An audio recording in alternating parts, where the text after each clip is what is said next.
Hey guys, tonight we begin with a journey back to the Victorian era, a time when Christmas as we know it today was being born.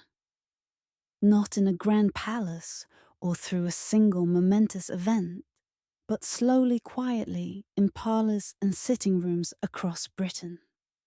Through the gentle glow of candlelight on glass baubles, through the rustle of paper chains being glued together by children's hands, through the scent of pine needles and the shimmer of tinsel catching the firelight. This is the story of how ordinary people, inspired by a queen and her German husband, transformed a modest winter holiday into the elaborate, decoration-filled celebration that fills our homes each December. So, before we begin, take a moment to get comfortable. Adjust your pillows, pull up your blankets, and let yourself settle into this slow journey through time. We're not here for excitement or drama. We're here for the quiet details, the everyday moments, the gradual accumulation of traditions that built the Christmas we celebrate today. There's no rush. We have hours ahead of us, and we'll take our time with every detail, every ornament, every gentle evolution of custom and habit.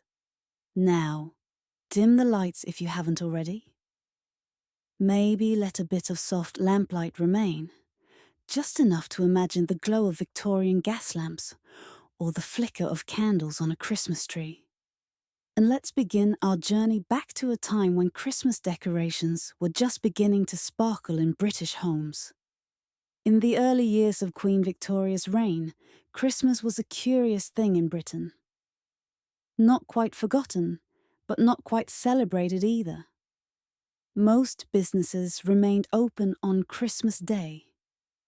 There were no cards exchanged, no decorated trees in parlours, no Christmas crackers, no stockings hung with care.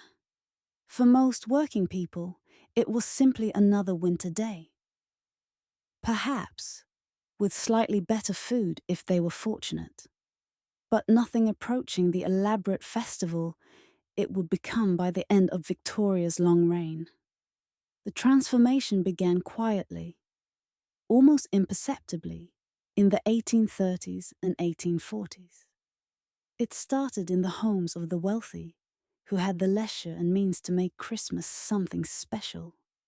But it would soon spread, carried along by new technologies, new wealth, and new ideas about family, childhood, and home. The Victorians were inventing something, though they didn't quite know it yet. They were inventing our Christmas, decoration by decoration, tradition by tradition. Queen Victoria ascended to the throne in 1837, a young woman of 18. She would rule for 63 years, longer than any British monarch before her. And during those decades, Christmas would transform from a minor observance into the most important family celebration of the year. But in those early years, Victoria herself celebrated Christmas much as her predecessors had, with modest observances, church services, and family gatherings, but without the elaborate decorative displays that would come to define Victorian Christmas. The change began with her marriage. In 1840, Victoria married Prince Albert of Saxe-Coburg and Gotha, a small German duchy. Albert brought with him memories of German Christmases, of decorated fir trees standing in warm rooms, of candles flickering on green branches, of the Gemütlichkeit, that special German word for cozy contentment that surrounded the Christmas season in his homeland. He remembered childhood Christmases where the tree was the centerpiece of celebration, where families gathered around it to sing carols and exchange simple gifts. Albert was homesick for these traditions. In the cold formality of the British court, he missed the warmth of German Christmas customs. And so, gradually, Carefully, he began to introduce them to his new home. In 1841, just a year after his marriage, Albert arranged for a Christmas tree to be set up at Windsor Castle. It was not the first Christmas tree in Britain. German merchants and immigrants had been quietly setting up trees in their homes for decades. But this was different. This was the royal family, and the royal family was watched, emulated, copied by a society hungry for guidance on matters of taste and propriety. The tree at Windsor was modest by later standards. Perhaps 8 feet tall, a Norway spruce, fresh and fragrant. It stood in one of the castle's private rooms, not yet on grand public display. Albert supervised its decoration personally, drawing on memories of his childhood. Small candles were clipped to the branches, ready to be lit on Christmas Eve. Gilded walnuts hung from ribbons. Small toys and sweets were tied to the branches, presents waiting to be plucked off by the royal children. Apples and oranges added colour and scent. It was simple, homely, gemütlich. Victoria loved it. In her journal, she wrote of the tree with delight, describing how the candles glowed, how the children's faces lit up, how the whole room seemed transformed by this single decorated tree. It became an annual tradition in the royal household. This Christmas tree, this German custom. Each year, Albert would supervise its decoration, adding new elements, refining the display. The royal children grew up with the Christmas tree as an essential part of their holiday, as normal and necessary as Christmas dinner or church service. But it was still a private tradition, known only to those who visited Windsor Castle or read Victoria's published journals. The transformation into a public phenomenon came in 1848, when the Illustrated London News published a drawing of the royal family gathered around their Christmas tree. The image was charming, domestic, carefully composed to show Victoria and Albert as devoted parents. Their children gathered close, all admiring the decorated tree that stood in the center of the room. The response was immediate and overwhelming. Within weeks, families across Britain were seeking their own Christmas trees. Nurserymen could barely keep up with demand. Fir trees that had been seen as merely decorative garden plants were suddenly precious commodities, cut and sold for display indoors during the Christmas season. The fashion spread from London outward, carried by newspapers, by letters, by visitors who had seen the trees in wealthy homes and wanted to recreate the effect in their own parlours. It's worth pausing here to consider what this meant for ordinary Victorian families. A Christmas tree was not a trivial purchase. A good-sized tree might cost as much as a week's wages for a working man. Poorer families faced a genuine choice: a tree or a goose for Christmas dinner, one or the other, but not both. And yet, the desire for a tree was strong enough that many families made sacrifices to afford one. The tree had become, almost overnight, a symbol of Christmas itself, a way of claiming middle-class respectability, of participating in a shared national tradition, of giving children the magic that the Queen's children enjoyed. So families bought their trees, or cut small ones from common land, if they could, and brought them into their homes. And then came the question: how to decorate them?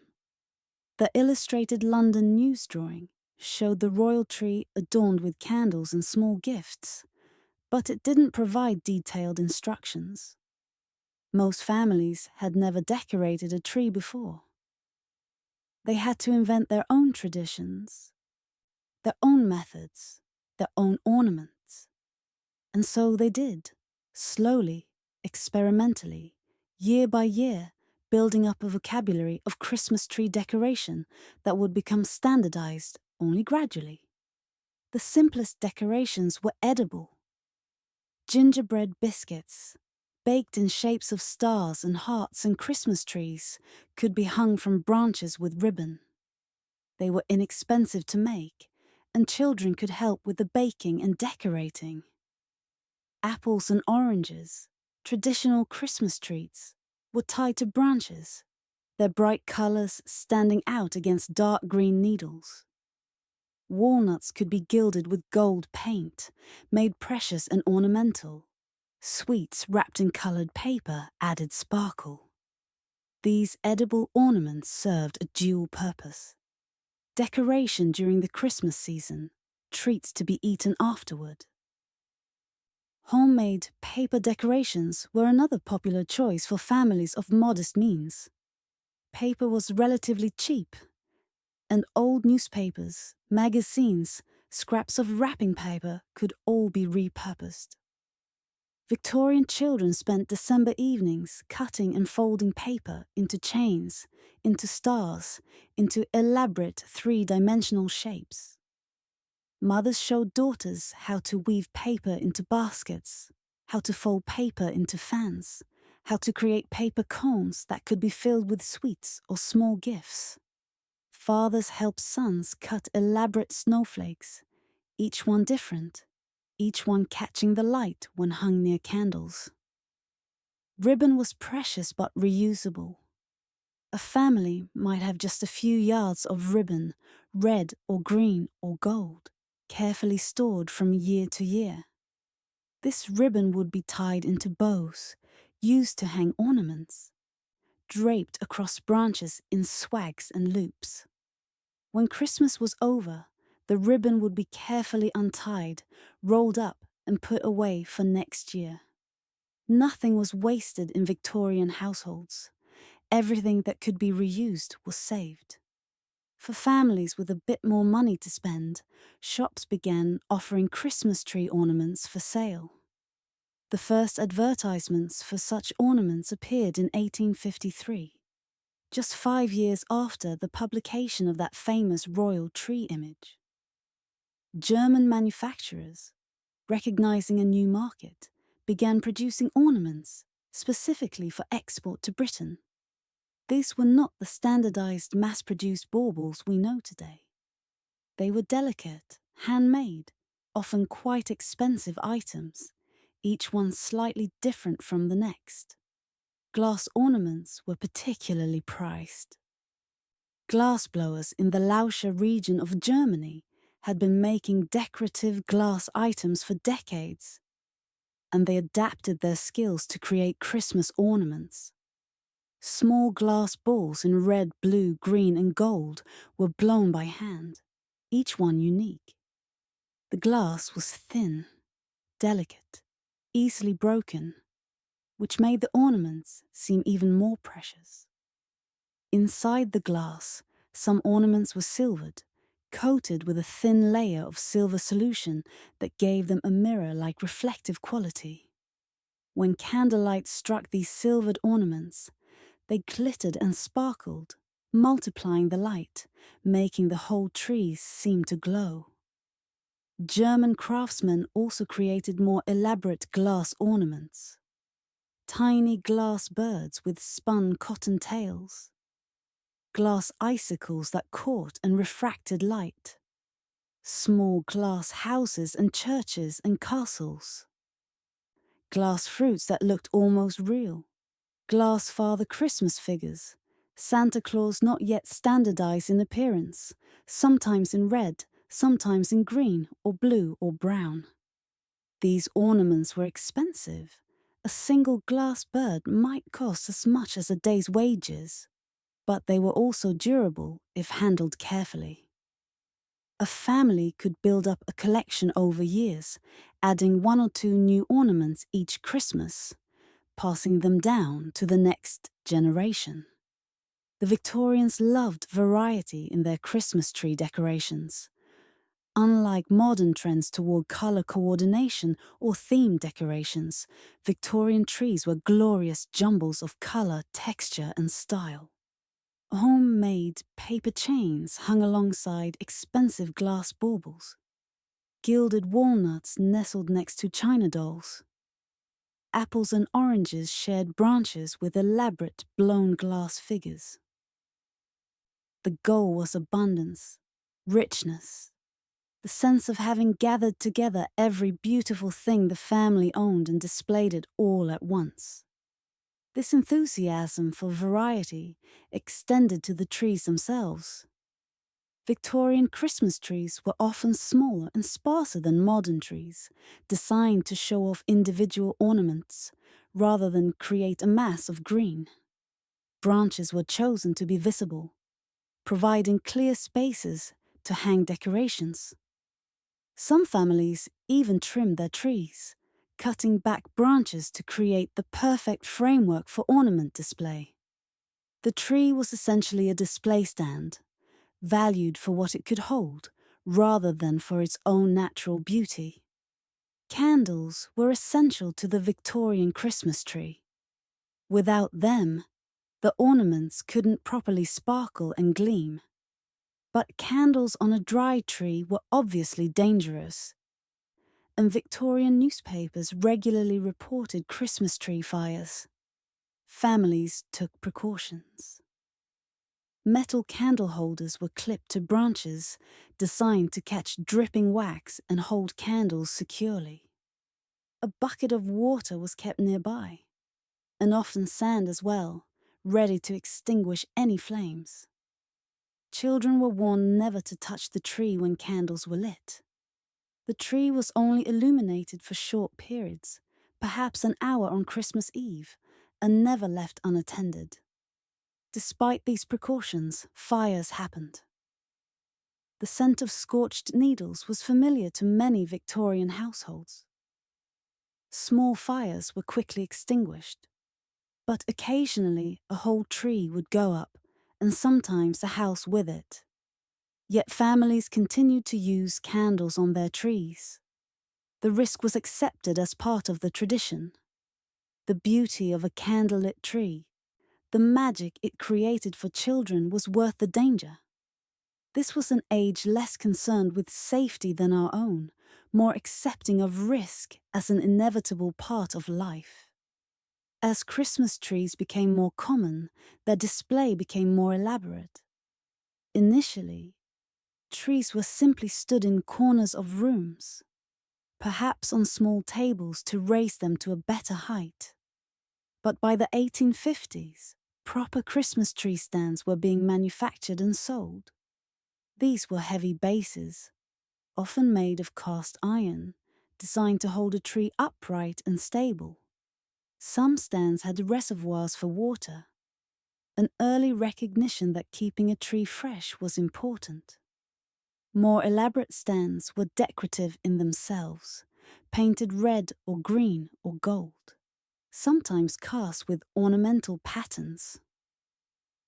The placement of the Christmas tree within the home was a matter of some consideration. The tree needed to be in a room large enough to accommodate it, and the family gathered around it. It needed to be near enough to gas lighting or windows to be seen properly, but not so near a fireplace that sparks might set it ablaze. It needed to be in a room that could be closed off, because the tree was traditionally kept hidden until Christmas Eve, then revealed in a grand unveiling that was one of the highlights of the holiday. This tradition of hiding the tree came from German custom. The tree was prepared in secret, decorated while children were out of the house or sleeping. Doors were locked, curtains drawn. On Christmas Eve, after the evening meal, the family would gather, and the doors would be opened to reveal the tree in all its candlelit glory. The effect was meant to be magical, overwhelming, a sudden transformation of an ordinary room into a winter wonderland. Children's delight at this revelation was considered one of the great pleasures of Victorian Christmas. The Christmas tree was the centerpiece of Victorian holiday decoration. But it was not the only decoration. Victorians enthusiastically festooned their entire homes with greenery and ornament, creating an overall atmosphere of festive abundance. The collecting and preparing of these decorations was itself part of the holiday ritual, a way of marking the transition from ordinary time into the special sacred time of Christmas. Evergreens were the foundation of Victorian Christmas decoration. Holly, ivy, mistletoe, fir and pine boughs, yew, box, laurel. Any plant that stayed green through winter was gathered and brought indoors. This was an ancient custom, predating Christianity, rooted in pagan celebrations of the winter solstice. The Romans had decorated with evergreens during Saturnalia. Medieval Christians had continued the practice, giving it new meaning. The evergreen as a symbol of eternal life, of Christ's promise of resurrection. The Victorians embraced this tradition with enthusiasm. In the weeks before Christmas, families made expeditions to woods and hedgerows to gather greenery. This was often a family affair, a pleasant winter walk with a purpose. Children competed to find the best holly branches, the ones with the brightest red berries. Adults cut armfuls of ivy, the long trailing vines perfect for draping over mantels and picture frames. Everyone kept an eye out for mistletoe, the parasite plant that grew in the branches of apple and oak trees, its white berries and pale leaves considered lucky and romantic. Gathering greenery required care and knowledge. Not all evergreens were suitable for indoor decoration. Yew was poisonous and had to be kept out of reach of children and pets. Some ivies caused skin irritation.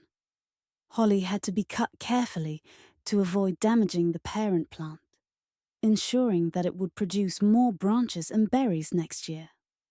Experienced gatherers knew which trees and hedges could safely provide branches, which landowners permitted gleaning where the best specimens grew. Once brought home, the greenery had to be prepared for decoration. Dirt and insects were shaken off.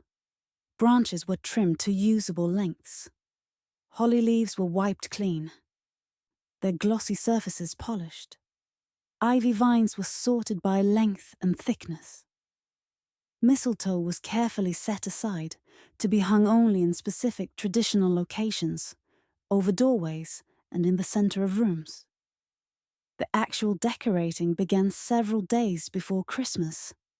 Holly and ivy were the primary materials, used in generous quantities. Mantels were draped with ivy, the vines twining around candlesticks and family photographs.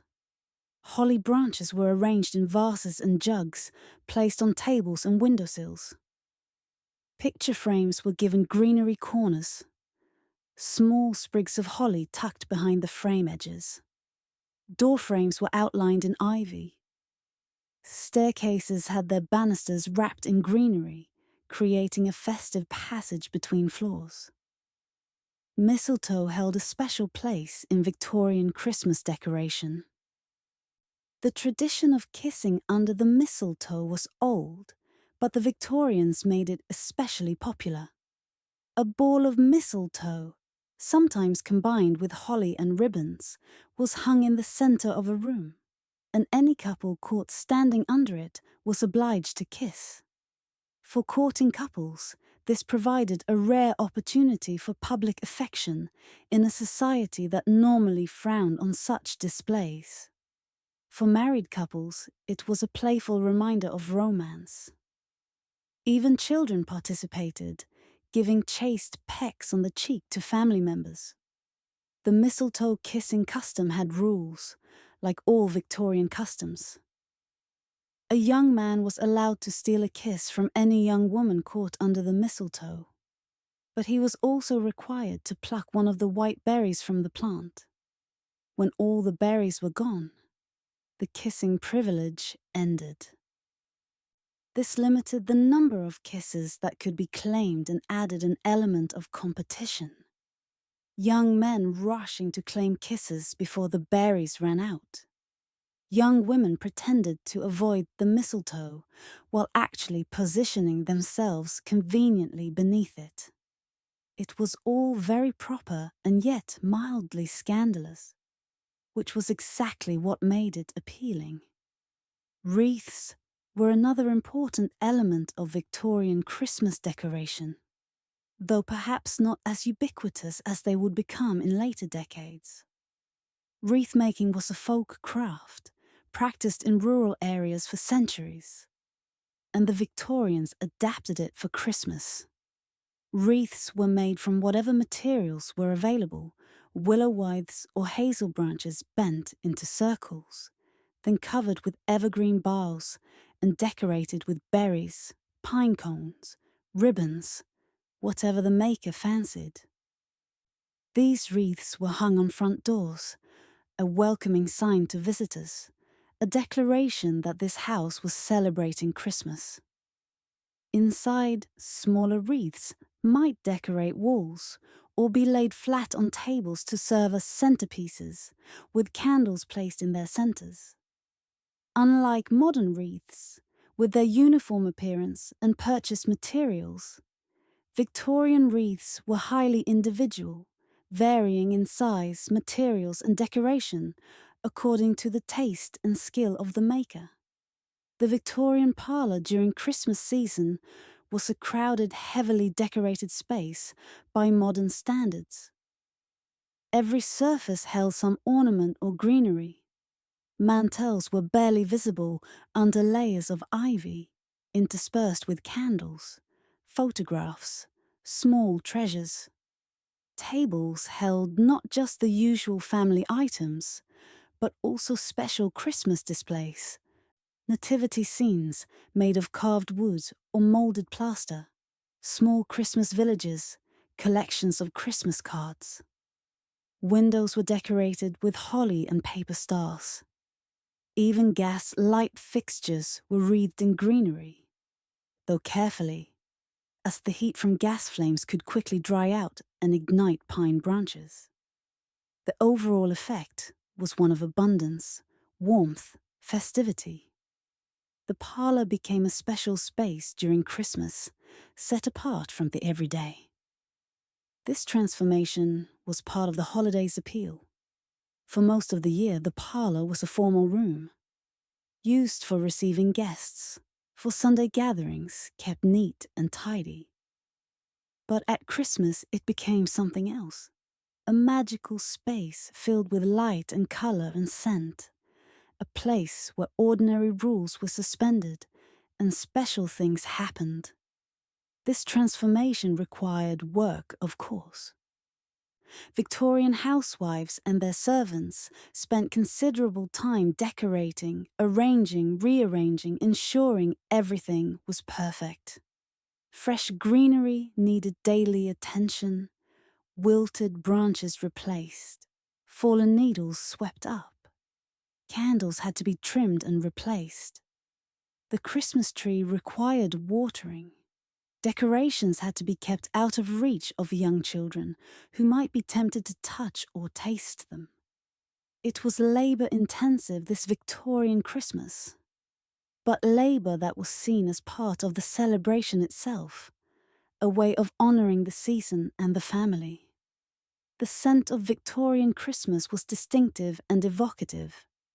Pine from the Christmas tree, the sharper scent of fir boughs, the sweet smell of wax candles, the earthier aroma of ivy and holly. These natural scents filled the house, replacing the usual odours of coal fires and cooking and damp wool with something festive and special. For children, these scents became permanently associated with Christmas, triggering memories years later when caught unexpectedly as adults. Let us linger for a moment on this sensory experience because it was so central to Victorian Christmas. The Victorians were very aware of the importance of creating atmosphere, of engaging all the senses in celebration. The visual splendor of decorations was obvious, but the scent, the textures, even the sounds of Christmas were carefully cultivated. The rustle of silk ribbons, the crackle of candle flames, the snap of holly leaves, the soft whisper of falling pine needles. These small sounds created an acoustic environment distinct from everyday life. As we move deeper into our exploration of Victorian Christmas decorations, we must consider the materials that made this transformation possible. The Victorian era was a time of rapid industrial development, new manufacturing techniques, improved transportation, all of which had profound effects on how Christmas was celebrated and decorated.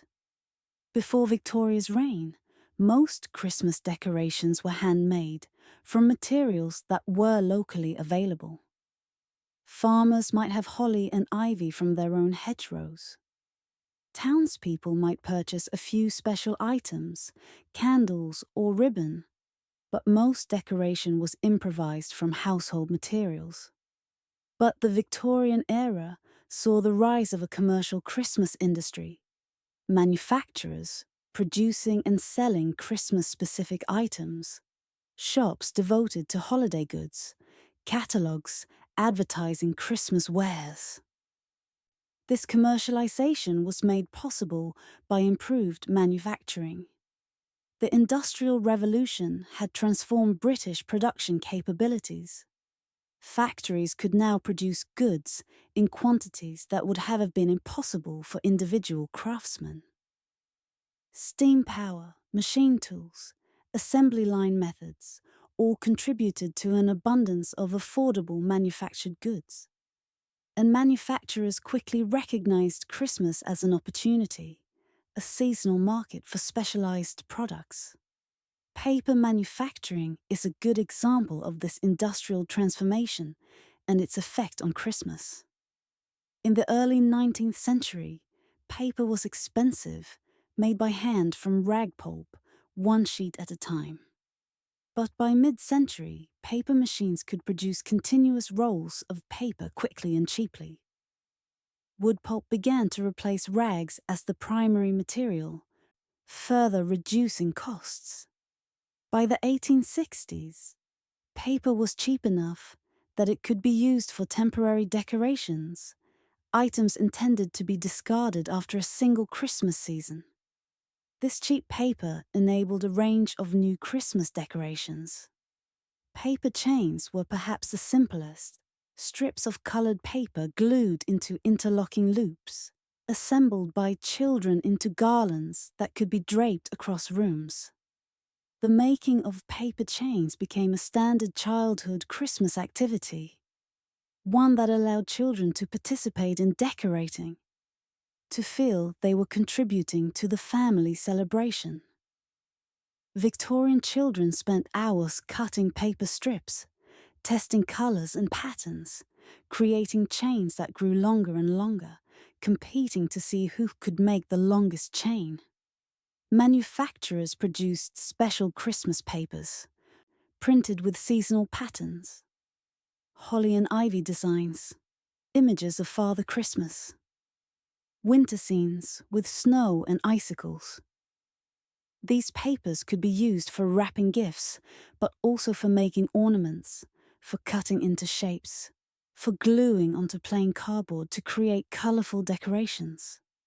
Christmas paper was sold in sheets and booklets, marketed directly to families for home decoration projects. Scrap images, or chromolithographs, became hugely popular Christmas decoration materials in the Victorian era. These were small, colorful pictures, printed using a new color printing process that allowed multiple colors to be printed on a single sheet. Scrap images depicted all sorts of Christmas subjects: angels, Father Christmas figures, Winter landscapes, children, animals, flowers, religious scenes. They were printed on sheets, cut out carefully with scissors, and used to decorate all sorts of items. Victorian children collected scrap images enthusiastically. Scraps could be traded with friends, hoarded, arranged in albums, used to decorate Christmas cards, glued onto homemade ornaments. Mothers and daughters spent winter evenings cutting out scraps and gluing them onto cardboard cones and boxes, transforming plain materials into elaborate decorations. Scraps could be layered to create three-dimensional effects, or combined with ribbon and lace to make even more elaborate confections. These scrap-decorated items were displayed throughout the house during Christmas. Small boxes covered with Christmas scraps held sweets or small gifts. Cardboard cones covered with scraps and filled with treats were hung on the Christmas tree.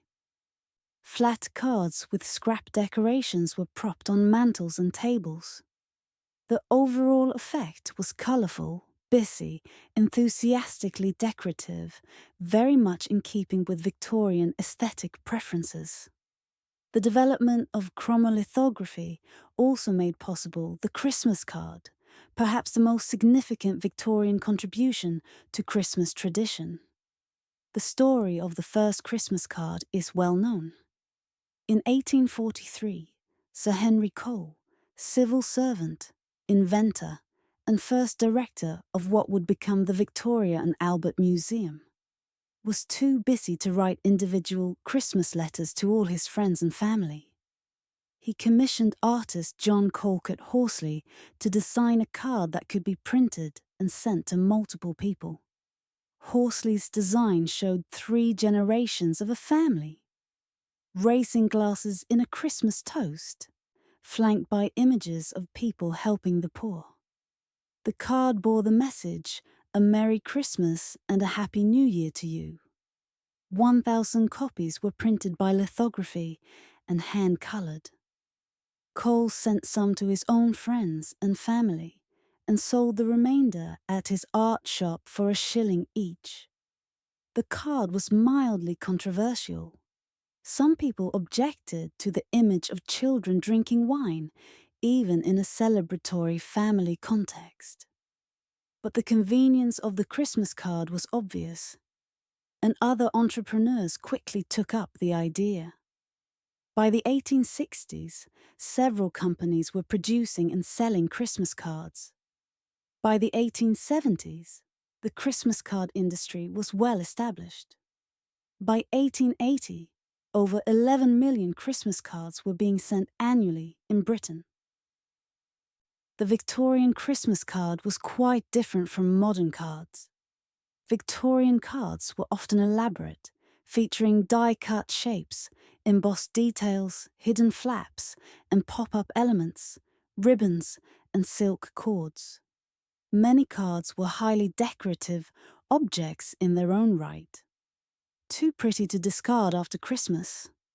People displayed received cards in their homes as part of their Christmas decorations, arranging them on mantels, hanging them from ribbons strung across rooms, propping them on picture frames. Christmas card designs varied widely. Religious images were common, nativity scenes, angels, churches.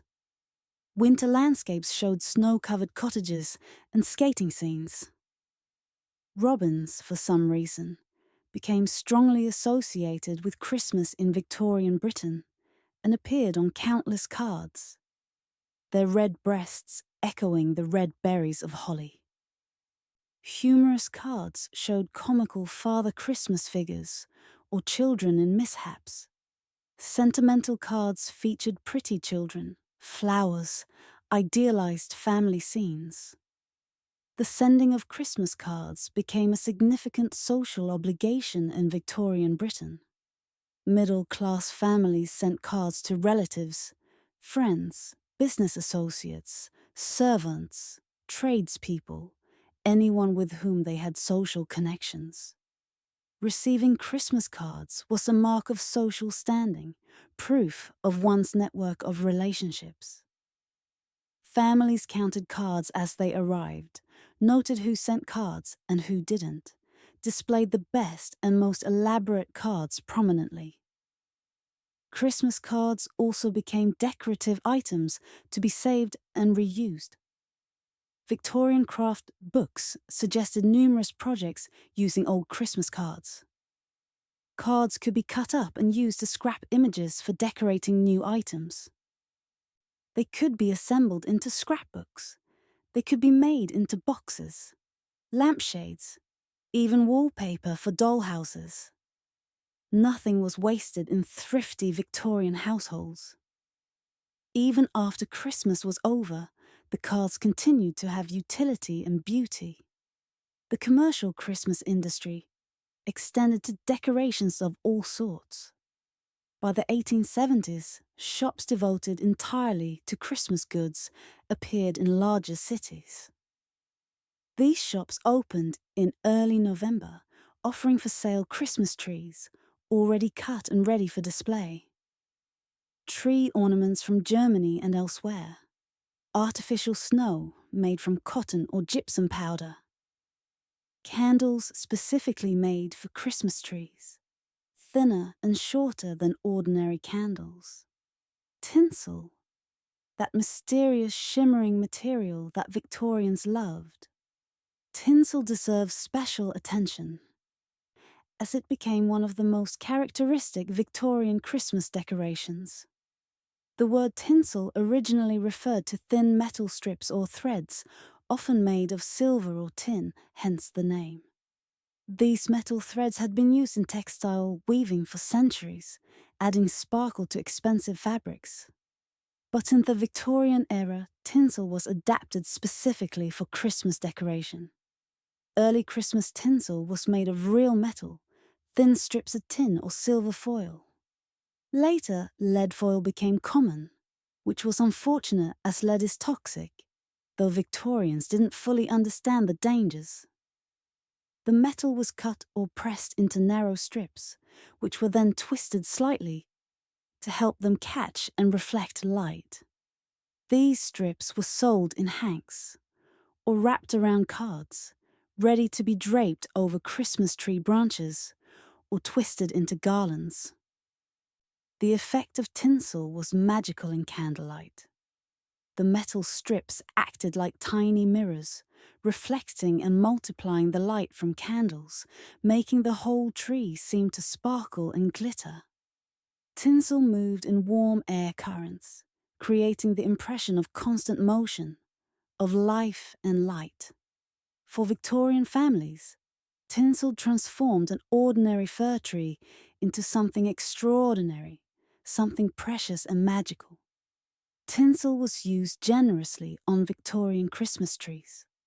Whole trees might be festooned with it, the metal strips draping from branch to branch, catching light from every angle. Some families even placed tinsel on the floor beneath the tree, creating a pool of shimmer. Children were fascinated by tinsel, wanted to touch it, play with it. Parents had to warn against touching, as a thin metal could cut small fingers. The manufacture and sale of Christmas decorations became a significant industry in Victorian Britain. Department stores devoted entire floors to Christmas goods in November and December. Mail-order catalogues offered pages of Christmas items for rural customers who couldn't visit city shops. Street vendors sold Christmas trees and holly branches from carts. Specialized craftsmen made high-end ornaments for wealthy customers. At every price point, for every social class, Christmas decorations were available for purchase. This commercialization troubled some Victorians, who worried that the true meaning of Christmas was being lost in materialistic display. Clergymen preached sermons warning against extravagance. Essayists wrote pieces criticizing the focus on decorations and gifts, rather than on religious observance and charitable works. But these objections had little effect. The Victorian Christmas, with all its decorative abundance, had become too popular to be restrained by religious or moral objections. For middle-class Victorians, Christmas decorations served several functions beyond mere beautification. They were a way of demonstrating family prosperity and good taste. They were a means of participating in national culture, of feeling connected to other families, celebrating in similar ways. They were a way of marking time, of creating distinct boundaries between ordinary days and special days. And perhaps most importantly, they were a way of creating magic for children, of preserving and protecting childhood innocence, a value that Victorian culture placed very high. The Victorian cult of childhood helps explain the enthusiasm for Christmas decorations. The Victorians were perhaps the first generation to view childhood as a special protected state, distinct from adulthood, requiring special treatment and consideration. Children should be shielded from harsh realities, given time for play and imagination, surrounded with beauty and wonder. Christmas decorations served these goals perfectly. They transformed ordinary rooms into fantasy lands, gave children beautiful things to look at and wonder about, created memories that would last a lifetime. Victorian Christmas books and stories reinforced this connection between decorations and childhood wonder.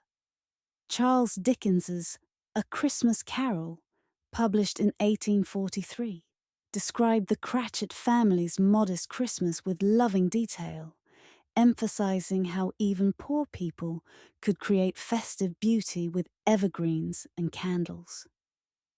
Other authors wrote sentimental stories of children's delight in Christmas trees, of family gatherings in decorated parlors, of the magical transformation that Christmas decorations wrought. These stories were read aloud during Christmas season, often by fathers to gathered families. The stories themselves became part of Christmas tradition, along with the decorations they described. Children grew up hearing about ideal Victorian Christmases, and when they had children of their own, tried to recreate those ideals in their own homes, perpetuating the tradition forward through generations. By the 1880s, the Victorian Christmas style was fully established and standardized. Any middle-class British family would recognize what was expected for a proper Christmas. A decorated tree, of course, with candles and ornaments and tinsel. Evergreen decorations throughout the house. Christmas cards sent and received and displayed. Special Christmas meals.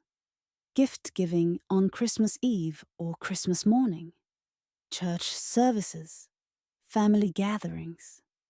Thus expectations were transmitted through popular culture, through magazine articles and etiquette books, through observation of how neighbors and relatives celebrated.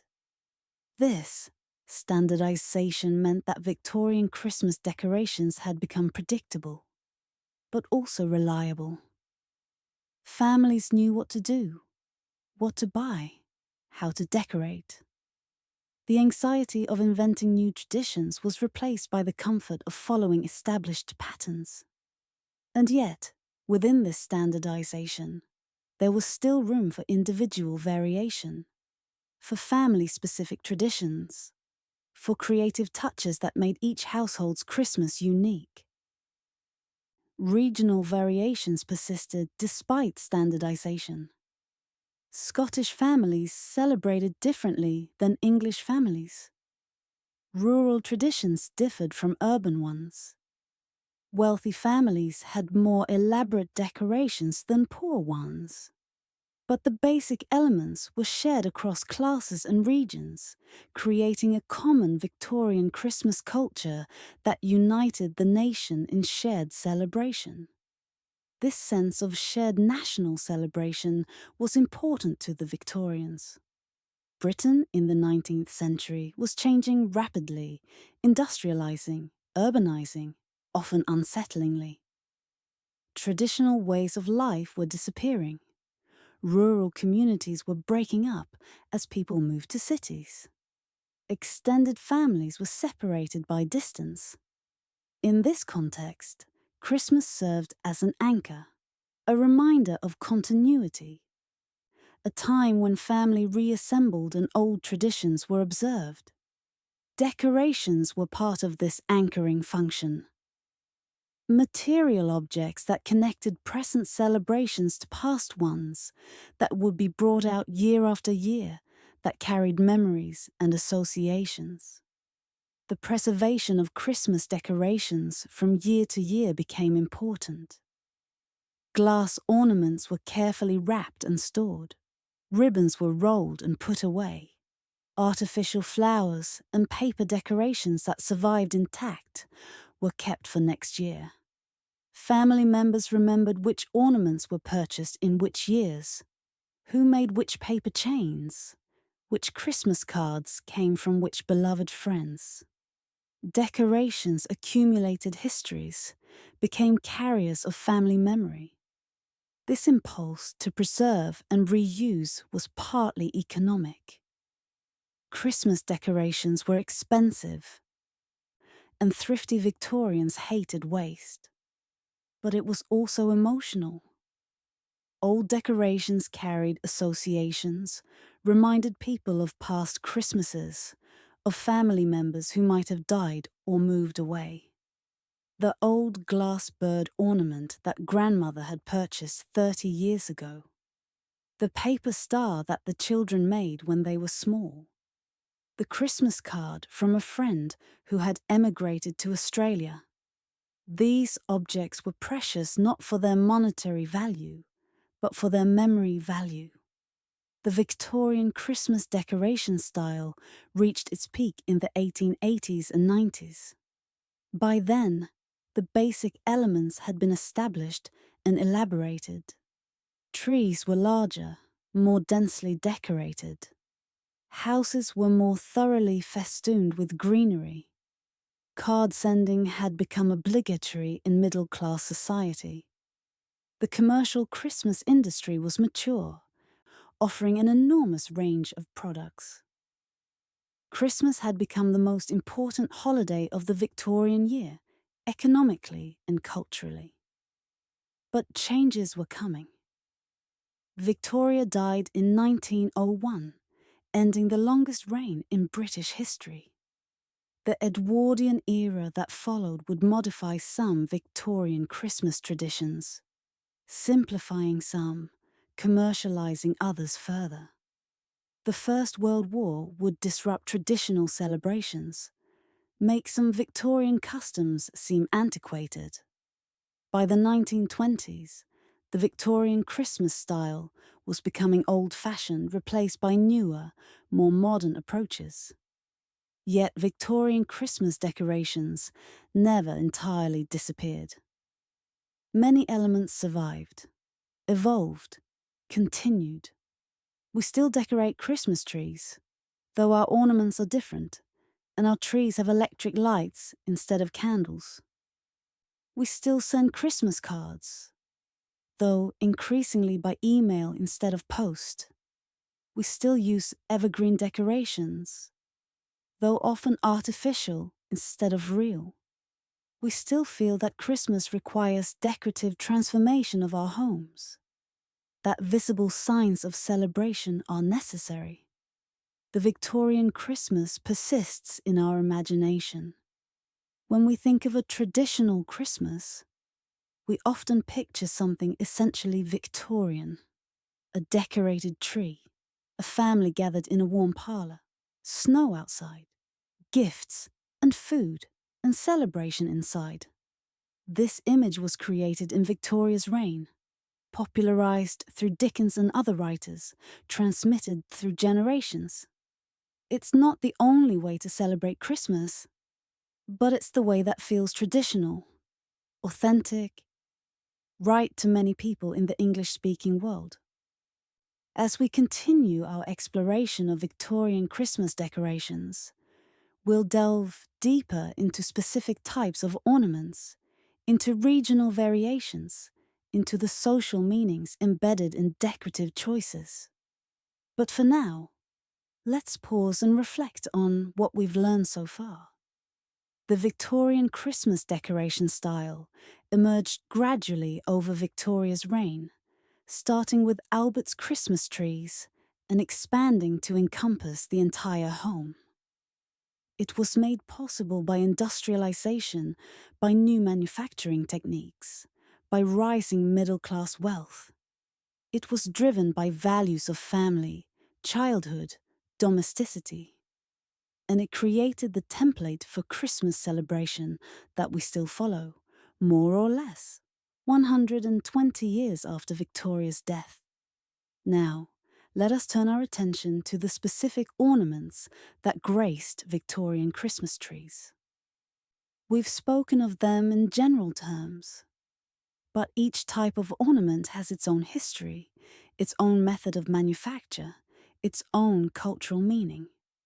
By examining these ornaments closely, we can better understand what Victorian Christmas looked like, felt like, meant to the people who celebrated it. Glass ornaments, as we've mentioned, were perhaps the most prized Victorian tree decorations. But glass ornaments were not a single uniform category. They came in many types, each with distinctive characteristics, each made using different techniques, each offering different visual effects. Understanding these varieties helps us appreciate the richness and diversity of Victorian Christmas decoration. The simplest glass ornaments were glass balls, spheres blown from thin glass, often called Kugels in German.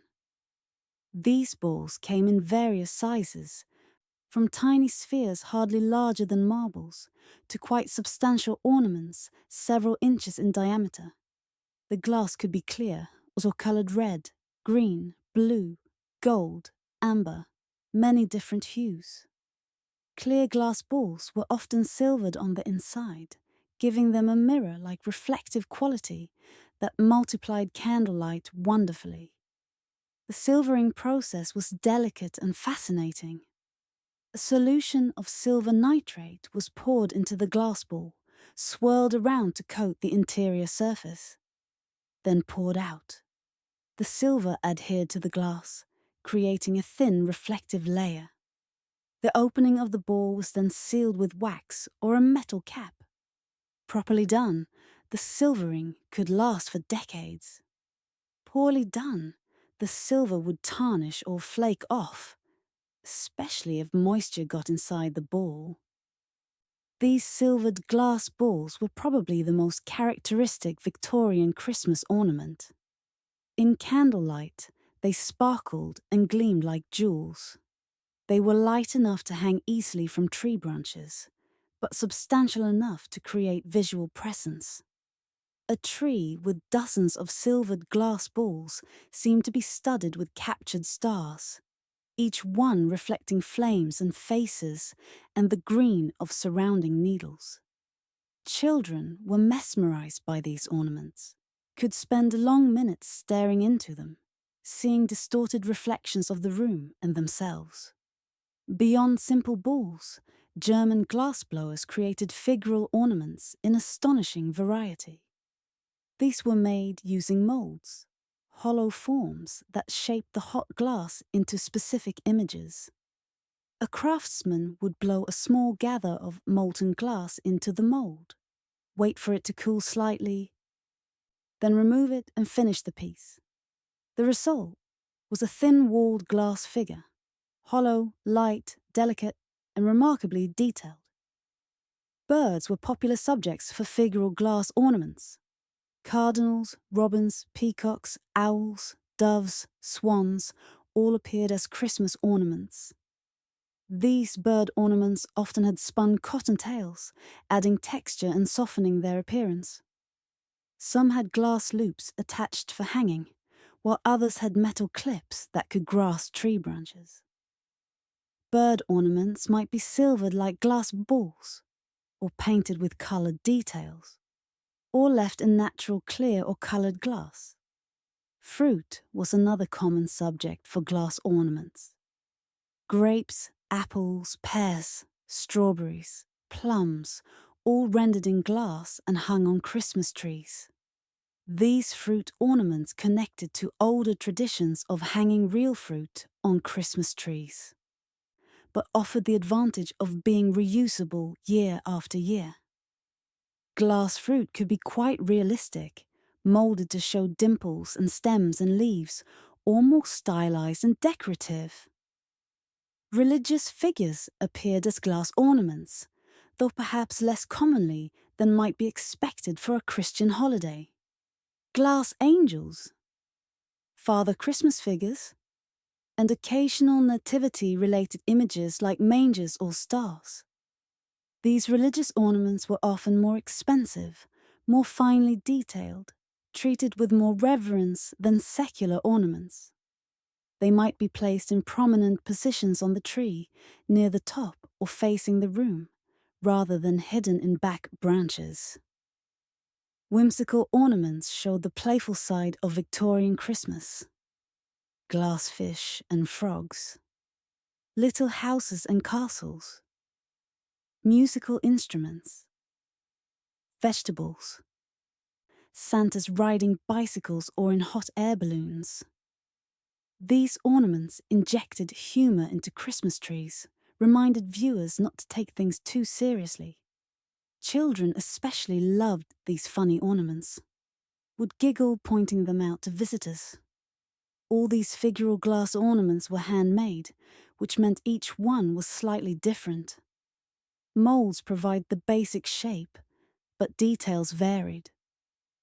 One bird might have slightly different tail feathers than another from the same mould.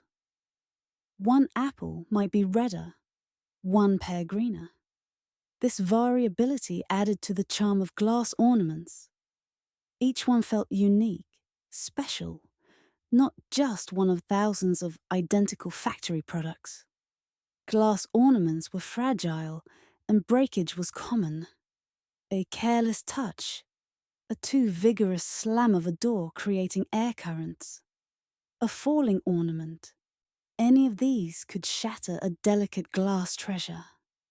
Victorian families learned to handle ornaments carefully, to store them wrapped in paper or cloth, to mourn when favourite ornaments broke. The fragility of glass ornaments made them seem more precious, more worth protecting. Wax ornaments were another Victorian favourite, quite different in character from glass. Wax ornaments were typically made by pouring melted wax into moulds, letting it cool and harden, then painting details. The result was an opaque, substantial ornament, heavier than glass, with a soft matte surface, quite unlike glass's hard shine. Wax ornaments often depicted angels, cherubs, Father Christmas figures, religious scenes. The advantage of wax ornaments was their detail. Because wax could capture very fine impressions from moulds, wax ornaments could show remarkable intricacy. The individual feathers of angel wings, the folds of fabric robes, the expressions on tiny faces. Skilled craftsmen could then paint these details, adding lifelike colours and shadows. The best wax ornaments were miniature sculptures, worthy of display, even apart from Christmas. The disadvantage of wax was its susceptibility to heat. In a room warmed by a coal fire, or near the candles on a Christmas tree, wax ornaments could soften, sag, even melt. Wax angel wings might droop. Wax Father Christmas figures might lean. For this reason, wax ornaments were often placed on cooler parts of the tree, away from candles, or displayed on tables rather than hung on branches. Still, wax ornament melting was common enough that Victorian families learned to accept it as part of the medium's character.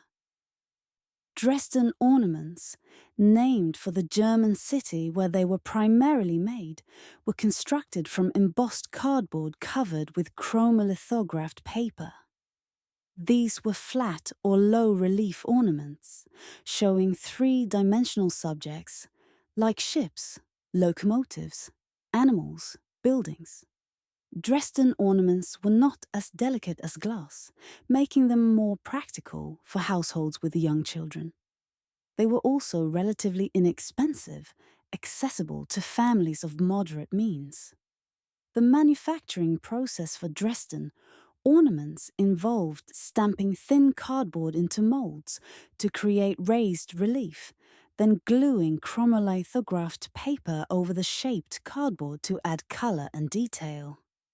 The results were surprisingly effective, creating the impression of three-dimensional objects while remaining lightweight and inexpensive. Dresden ornaments often had a metallic coating applied, giving them a silvery or golden sheen that caught candlelight. Cotton batting ornaments represented yet another approach to Christmas tree decoration. These ornaments were made by wrapping cotton batting, the same material used in quilts and mattresses, around wire armatures to create three-dimensional forms. Father Christmas figures were especially popular in cotton batting, their white beards and fur-trimmed coats rendered in fluffy white cotton. The cotton could be painted or dusted with mica flakes to add sparkle. Cotton batting ornaments had a soft, cloud-like quality that contrasted nicely with harder glass and metal ornaments. They didn't sparkle or gleam like other ornaments, but they added textural variety and a certain cozy quality. Children found cotton batting ornaments especially appealing, as they were soft to touch and less likely to break if handled. The downside was that cotton batting attracted dust and could be difficult to clean, often looking bedraggled after a few years of use. Tinsel ornaments deserve separate mention. As we discussed earlier, tinsel strands were popular tree decorations. But tinsel was also used to make specific ornaments. Wire frames shaped like stars or snowflakes could be wrapped with tinsel to create shimmering ornaments. Cardboard shapes could be covered with tinsel. Even paper ornaments might have tinsel highlights added. Tinsel transformed ordinary materials into something special, catching and reflecting candlelight in ways that unpainted paper or plain cardboard never could. Edible ornaments, though we've mentioned them, deserve more detailed consideration. The practice of hanging edibles on Christmas trees was very old, predating the Victorian era. But Victorians continued and elaborated the tradition. Gingerbread ornaments were perhaps the most common, cut into shapes with cookie cutters or carved by hand, then baked hard and decorated with icing or paint. These gingerbread ornaments could be quite elaborate. Little gingerbread houses with icing snow, gingerbread men with raisin buttons and icing faces. Other edible ornaments included marzipan fruits, molded and painted to look like realistic apples, pears, cherries. Barley sugar sticks, twisted and colored, could be hung on branches or tucked into tree boughs. Nuts, especially walnuts, could be gilded with gold paint or wrapped in colored paper and hung with thread. Apples and oranges, as we've mentioned, added color and scent. All these edibles served double duty: decoration during the Christmas season, treats to be eaten on 12th night when the tree was traditionally taken down and Christmas concluded. The appeal of edible ornaments was obvious to Victorian children. The Christmas tree became not just something to look at, but something to anticipate eating. Children would eye specific gingerbread cookies or gilded nuts, hoping to claim them when Twelfth Night came. The promise of treats helped sustain interest in the tree throughout the Christmas season. Of course, some children couldn't wait and would sneak cookies off the tree when parents weren't looking, leading to scoldings and missing ornaments. Homemade ornaments were the heart of Victorian Christmas trees for many families. Not everyone could afford expensive German glass ornaments or elaborate Dresden pieces, but anyone could make ornaments from materials at hand, and many Victorian families took great pride in their handcrafted Christmas decorations. Children especially were encouraged to make ornaments, both as a way to contribute to family celebration and as a way to develop skills in crafts and decoration. Paper ornaments could be simple or complex. Simple paper chains, as we've discussed, were within the capability of even young children. More elaborate paper constructions required greater skill. Paper fans folded and glued, paper cones rolled and decorated, filled with sweets. Paper stars, cut from multiple layers and assembled into three-dimensional forms. Snowflakes, cut with tiny scissors, each one unique. Victorian craft books provided patterns and instructions for paper ornament construction, and families collected these patterns, passing them down through generations. Fabric ornaments used scraps of cloth saved from sewing projects. Small fabric bags could be sewn and filled with lavender or cloves, providing scent as well as decoration. Fabric could be wrapped around cardboard forms, creating soft, padded ornaments. Lace and ribbon could be combined into elaborate rosettes and bows. For families skilled in needlework, embroidered ornaments showcased their talents. Tiny embroidered scenes or patterns worked onto fabric circles or stars. Bead ornaments sparkled without the fragility of glass. Beads could be strung on wire into three-dimensional shapes, or glued onto cardboard forms, or sewn onto fabric. Victorian ladies who did beadwork for other projects often had leftover beads that could be repurposed for Christmas ornaments. The result was ornaments that caught light like jewels, but were sturdy enough to survive handling by children. Natural materials provided ornament options for families who couldn't afford manufactured decorations. Pine cones gathered from woods could be hung as found or gilded with paint. Nuts could be strung into garlands. Seed pods and dried flowers added texture and natural beauty. Holly berries on their branches were decorations in themselves. Victorians living in rural areas had ready access to these materials and used them creatively. The combination of all these different types of ornaments on a single tree created the characteristic Victorian Christmas tree aesthetic. Abundant, varied, glittering, crowded. No single style dominated. Glass ornaments hung beside gingerbread cookies, Dresden ships near wax angels, paper chains woven through glass balls. The tree became a kind of three-dimensional collage, a display of family treasures and handmade items, and purchased luxuries all mingled together. This aesthetic can seem overwhelming to modern sensibilities, trained on coordinated colour schemes and matching ornament sets. But to Victorians, the abundance and variety were part of the appeal. The tree showed everything the family had, all their resources deployed at once in celebration. It was generous, optimistic, exuberant. It said, "Look at all this beauty we've gathered. Look at all these special things we own. Look at what we can create together." The placement of ornaments on the tree was somewhat strategic. Most prized ornaments, especially expensive glass pieces, were placed in prominent positions where they could be clearly seen. Less valued ornaments went on back branches or high up where they were less visible. Heavy ornaments needed sturdy branches. Delicate ornaments were placed away from candles to prevent heat damage. Edible ornaments were sometimes placed lower on the tree, where children could more easily see and eventually reach them. Some families had traditional placement rules.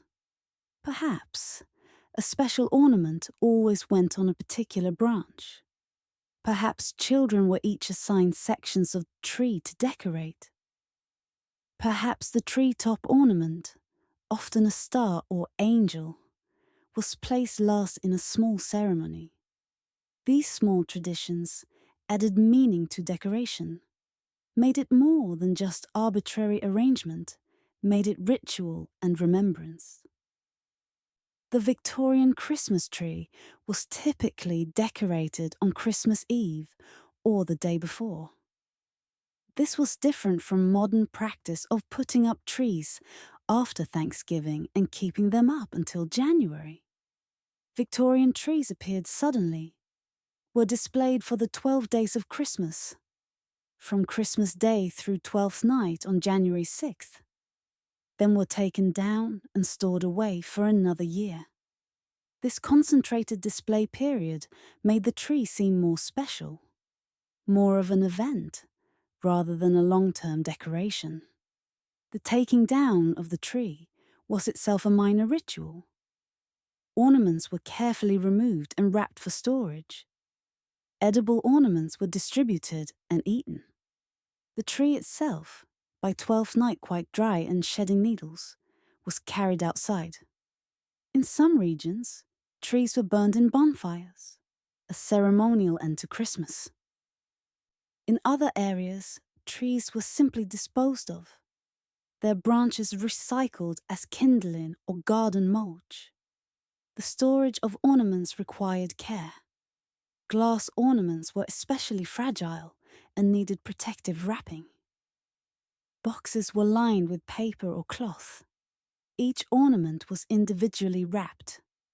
Layers of ornaments were separated by cardboard or more paper.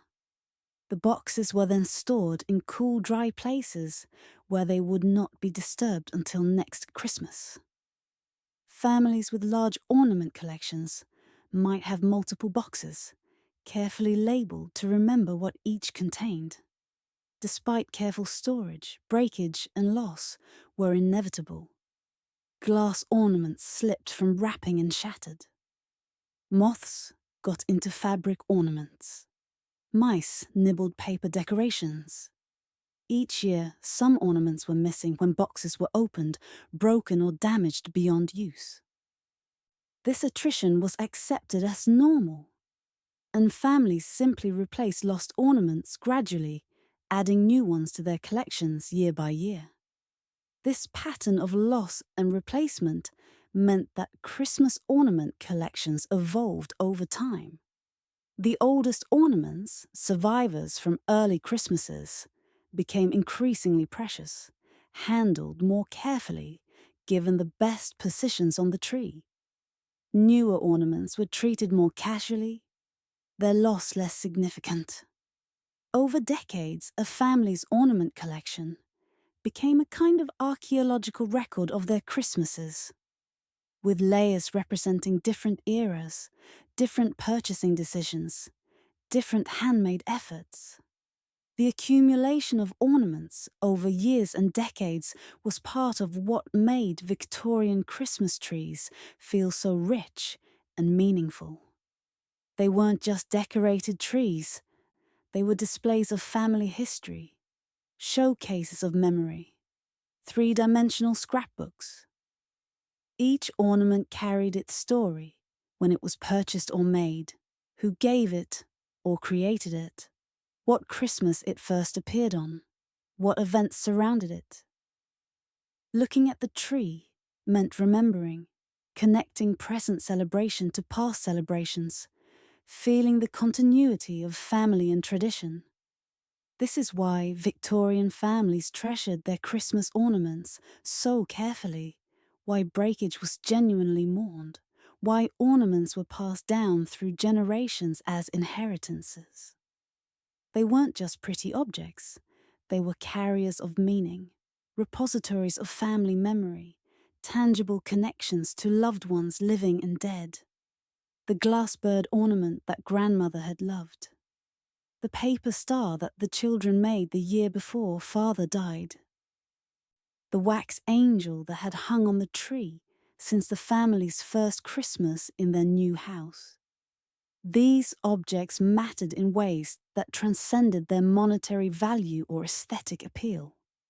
As we reflect on Victorian Christmas tree ornaments, we see how they embodied larger Victorian values. The importance of a family and home. The belief in making things beautiful. The celebration of childhood and wonder. The accumulation of possessions as evidence of success. The careful preservation of the past. The mingling of religious devotion with secular celebration. All these cultural currents found expression in the decorated Christmas tree and its ornaments. The Victorian Christmas tree was also, in a quieter way, a site of female creativity and domestic achievement.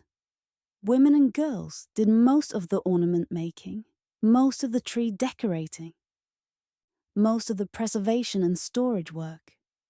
The beautiful Christmas tree showcased women's skills in handicrafts, their taste in decoration, their ability to create domestic beauty on whatever budget the family had. For Victorian women whose opportunities for public achievement were limited, the Christmas tree offered a canvas for artistic expression and recognition. At the same time, the Christmas tree was also a commercial object, tied to consumer culture and to the growing power of advertising and retail industries. The ornaments families purchased connected them to global trade networks, to German manufacturers, to British importers, to local shopkeepers. The desire for ornaments drove economic activity, employed craftsmen and factory workers, created seasonal business opportunities. The Victorian Christmas tree was thus both a domestic, personal, emotionally freighted object and a node in commercial capitalism, a site where love and money intersected. As we come to the end of this chapter on Victorian Christmas ornaments, let's take a moment to appreciate the sheer variety of decoration that Victorians created and collected. From expensive German glass to free pine cones, from elaborate wax sculptures to simple paper chains, from edible gingerbread to silvered glass balls. Victorian families assembled Christmas trees that reflected their resources, their skills, their values, and their dreams. Each tree was unique, yet each tree participated in a shared cultural tradition. Each tree was an individual family's creation. Yet each tree connected that family to thousands of other families, decorating their own trees in their own parlours across Britain and beyond. Having thoroughly explored Christmas tree ornaments, let us now consider the other decorations that filled Victorian homes during the Christmas season. Beyond the tree, Victorians transformed their entire domestic space into a festive environment, using greenery, candles, textiles, and seasonal objects to create an atmosphere of celebration and comfort. The entryway of a Victorian house receives special decorative attention during Christmas. The front door wore a wreath, as we've mentioned, announcing to the world that this household was celebrating. But the entrance hall inside was also decorated, transformed from a merely functional space into a welcoming Christmas environment. Holly branches in tall vases flanked the doorway. An umbrella stand might be wreathed in ivy. If there was a hallway table, it held a display of Christmas cards or a small nativity scene. Victorian entrance halls were typically narrow and dark, lit by gas lamps or candles. The addition of evergreen decorations and Christmas displays brightened these spaces, made them feel warmer and more inviting. Visitors entering the house would immediately perceive that Christmas was being celebrated, would feel the shift from ordinary time to festive time. This threshold function was important to Victorians, who thought carefully about how different spaces felt and what they communicated. Staircases connecting floors offered opportunities for vertical decoration. Banisters could be wrapped with ivy or evergreen garlands. Some families strung garlands along the full length of the staircase, creating a green pathway upward. Where staircases had newel posts, these were decorated with ribbon bows or small wreaths. The effect was to make the staircase itself part of the Christmas celebration. Not just a means of moving between floors, but a decorated element in its own right. The parlour, as we've discussed, was the main stage for Victorian Christmas decoration. This was where the Christmas tree stood, where family gathered, where guests were received. Every surface in the parlour received decorative attention. The mantelpiece, in particular, was lavishly adorned. Ivy garlands draped across its length. Candles stood among the greenery, ready to be lit. Family photographs were given holiday frames made of holly or ribbon. Christmas cards were propped on the mantel or hung from ribbons stretched across its front. Above the mantel, any mirror or picture was given greenery corners, small sprigs of holly or ivy tucked into the frame edges. This practice served to integrate the picture into the Christmas decoration scheme, making it part of the festive environment rather than standing apart from it. The result was that the entire wall above the fireplace became a unified decorative composition, with greenery framing and connecting all the elements. Tables in the parlour were also decorated. Side tables held displays of Christmas cards, small nativity scenes, bowls of nuts or candies. The centre table, if there was one, might hold a more elaborate display. A Christmas village made of cardboard houses, a large arrangement of evergreens and candles, a display of Christmas gifts waiting to be opened. These table displays were often changed and rearranged throughout the Christmas season, keeping the room feeling fresh and interesting. Windows received Christmas decoration both inside and outside. Inside, windowsills were lined with evergreen bows. Paper stars or snowflakes might be hung in windows, creating silhouettes visible from outside. Some families placed candles in windows, a traditional gesture of welcome and celebration. From outside, these lit windows created a warm, inviting appearance, signaling that the household was celebrating Christmas. Outside window decoration was less common in the Victorian era than it would become later. But some families did hang evergreen wreaths on exterior windows or place arrangements of holly in window boxes. The effect was to make the house's exterior reflect the festive interior, to project Christmas out into the neighbourhood. In urban areas where houses stood close together, these exterior decorations created a cumulative effect, entire streets becoming Christmas environments. Gas lighting fixtures in the parlour were carefully incorporated into Christmas decoration. Evergreen boughs might be draped near fixtures, though not so close as to be ignited by heat. Some families made special shades or covers for gas lights, using Christmas-themed paper or fabric to modify the light and add to the festive atmosphere. The gas light itself, with its warm yellowish glow, was well suited to Christmas decoration. Less harsh than electric light would later be, more conducive to creating cozy atmosphere. Textiles played an important role in Victorian Christmas decoration. Special Christmas table linens were brought out, embroidered with holly or poinsettia motifs. Antimacassars, those small doilies placed on chair backs to protect upholstery from hair oil, might be replaced with Christmas-themed versions. Cushions with Christmas embroidery were added to sofas and chairs. Even carpets might be given special protection during Christmas season with druggets, heavy protective cloths, placed in high-traffic areas to preserve carpets during the increased entertaining and visitor traffic that Christmas brought. Curtains and drapes were sometimes modified for Christmas. Red or green ribbons might be tied back curtains. Evergreen swags might be hung above window treatments. Some wealthy families had special Christmas curtains. Heavier fabrics in seasonal colors that replaced ordinary curtains for the Christmas season.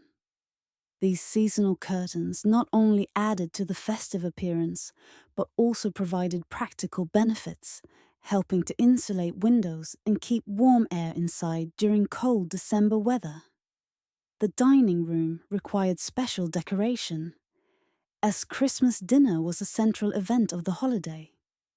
The dining table itself became a showcase of Victorian decorative skill. Table linens were the finest the family owned, pressed and spotless. China and silverware were polished to gleaming.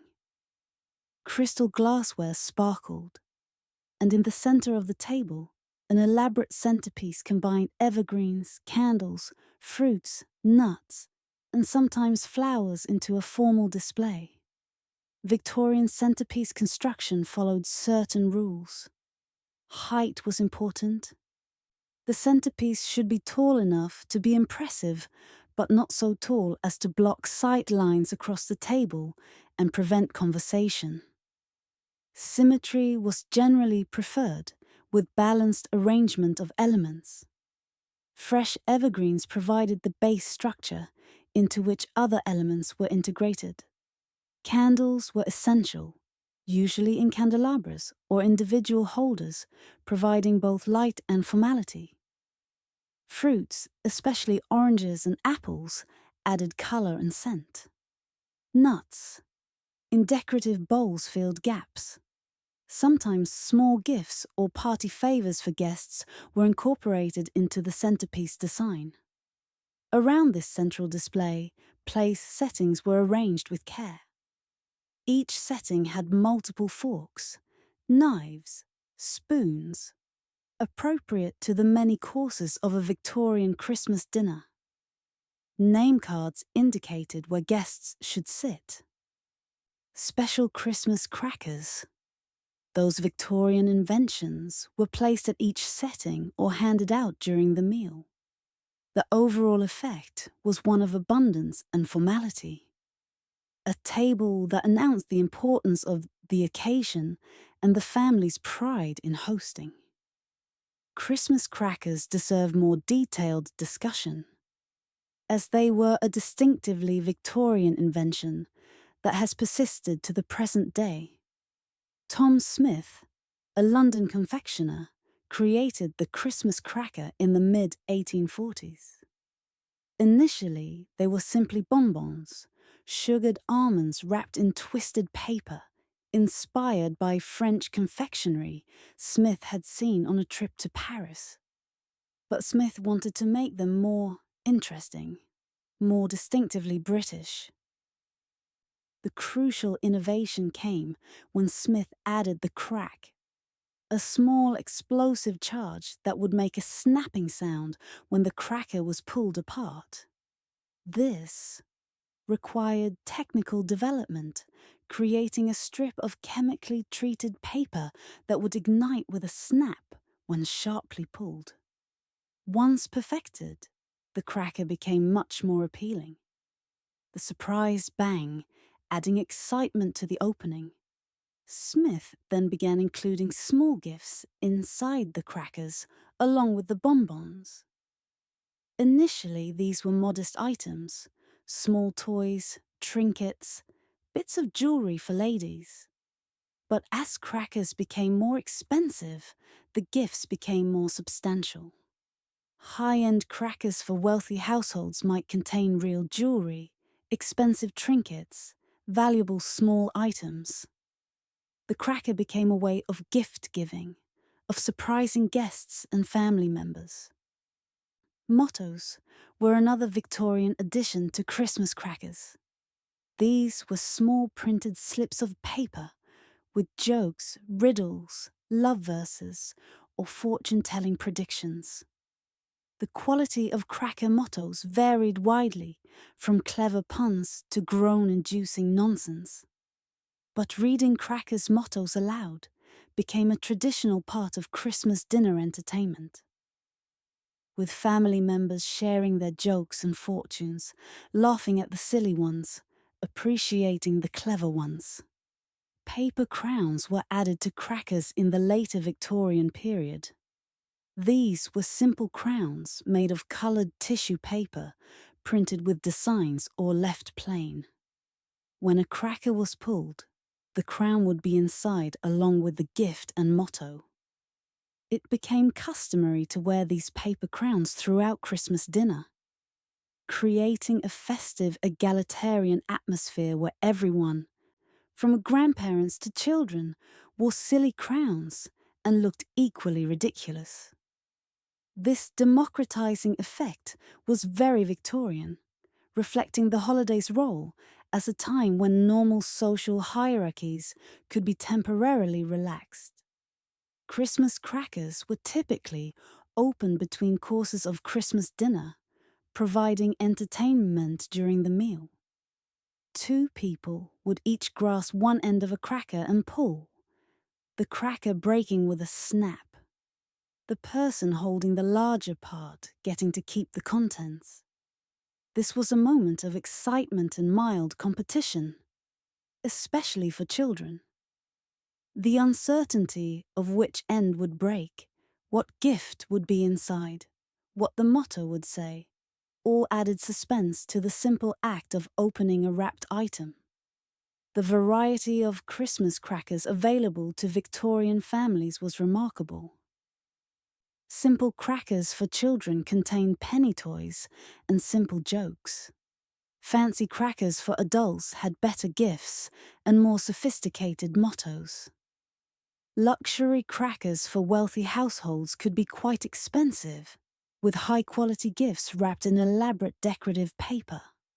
Some crackers were sold individually, allowing customers to mix and match types.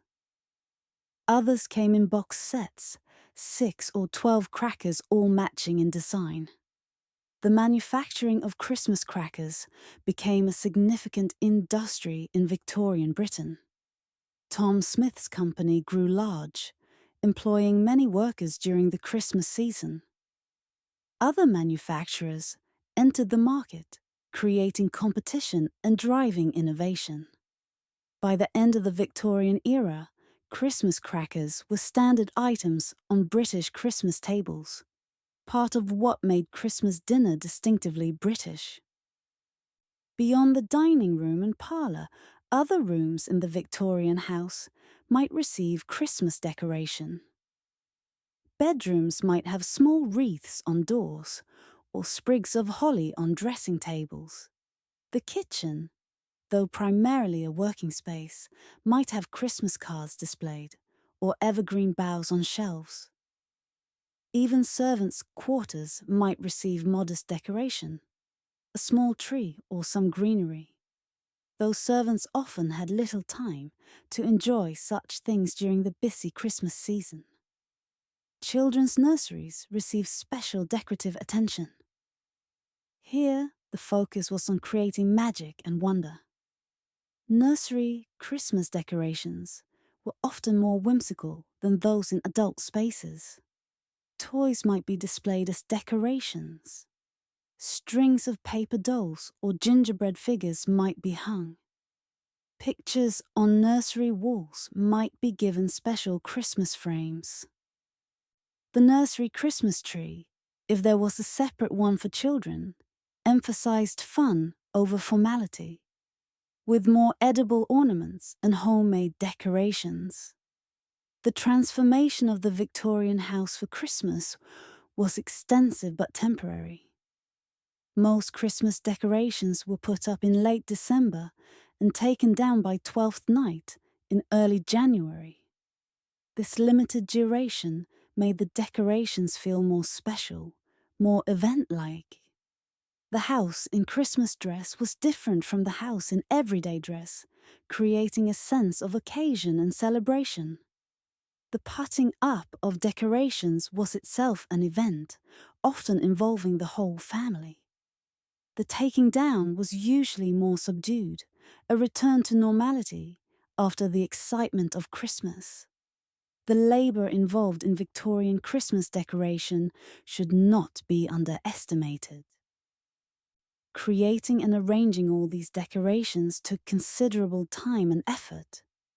Women and servants did most of this work, spending days cutting greenery, making ornaments, arranging displays, ensuring everything looked perfect. It was tiring work, sometimes tedious, always necessary if Christmas was to be properly celebrated. Victorian domestic manuals gave detailed instructions for Christmas decoration, treating it as a serious undertaking requiring skill and planning. Yet this labor was also seen as part of Christmas celebration itself, not just preparation for it. The making of decorations brought family together, provided opportunities for teaching children skills, created shared memories. Mothers and daughters might spend evenings making paper chains or baking gingerbread ornaments, talking and laughing together. Fathers and sons might go out to gather greenery, combining practical work with pleasant winter walk. The process of creating Christmas was as important as the result. Victorian Christmas decoration was fundamentally domestic, centered on the home and family. Unlike medieval Christmas, which had significant public and communal elements, Victorian Christmas was celebrated primarily in private houses. Churches were decorated for Christmas services, but the main decorative effort was in homes. Streets might have some decoration, though far less than would become common in the 20th century. The focus was on creating beauty and festivity within domestic space, for family and for invited guests. This domesticity reflected broader Victorian values about home and family. The home was seen as a refuge from the harsh commercial world, a place of warmth and love and moral instruction. Making the home beautiful for Christmas reinforced these values, demonstrated the importance of home and family. The decorated house became a kind of stage set for the performance of Victorian family Christmas, a material environment that supported and enabled the social and emotional interactions that were the real heart of the celebration. The aesthetic of Victorian Christmas decoration was abundant, colourful, slightly chaotic by modern standards. There was no restraint, no minimalism, no fear of overdoing. More was better. Surfaces should be covered, spaces filled, every room transformed. This maximalist approach reflected Victorian confidence, optimism, prosperity. It said, look what we can do, look what we have, look at the beauty we can create. It was exuberant, celebratory, perhaps sometimes overwhelming, but undeniably impressive. Colour palettes for Victorian Christmas were rich and varied. Red and green were certainly important, the traditional Christmas colours, but gold was equally significant, used for gilding, for ribbons, for tinsel. White appeared in paper decorations and cotton batting, suggesting snow and purity. Blue and silver were common in glass ornaments. Rich jewel tones, burgundy and deep green and royal blue, appeared in textiles and paper. The overall effect was polychromatic, a riot of colour that contrasted sharply with the generally more subdued tones of everyday Victorian decoration. Texture was as important as colour in Victorian Christmas decoration. The roughness of evergreen branches contrasted with the smoothness of glass ornaments. The softness of cotton batting set off the hardness of wax figures. Crinkly paper differed from smoothed ribbon. Tactile variety created visual interest and invited touch, especially important for children who experience Christmas partly through touching and handling objects. Scent was an often overlooked but important element of Victorian Christmas decoration. The smell of fresh evergreens, pine and fir and yew, filled decorated rooms. Beeswax candles added their subtle honey scent. Oranges studded with cloves, pomanders hung as decorations, contributed spicy sweetness. Gingerbread ornaments smelled of cinnamon and nutmeg. Cedar used in some decorations had its distinctive sharp aroma. All these scents combined to create an olfactory environment distinctively Christmas, different from the rest of the year. Sound, too, was part of Victorian Christmas decoration, though less obviously. Paper decorations rustled when people passed. Glass ornaments clinked gently when branches moved. Crackers popped. Ribbons whispered. These were subtle sounds, noticed only when one paid attention, but they contributed to the overall sensory experience of Victorian Christmas. The feeling of being surrounded by special objects and special circumstances.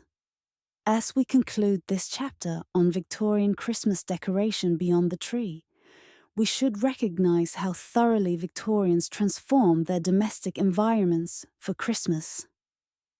Every room, every surface, every space received attention. The result was an immersive festive environment, a house that itself celebrated Christmas, that supported and enhanced the social and emotional celebrations happening within it.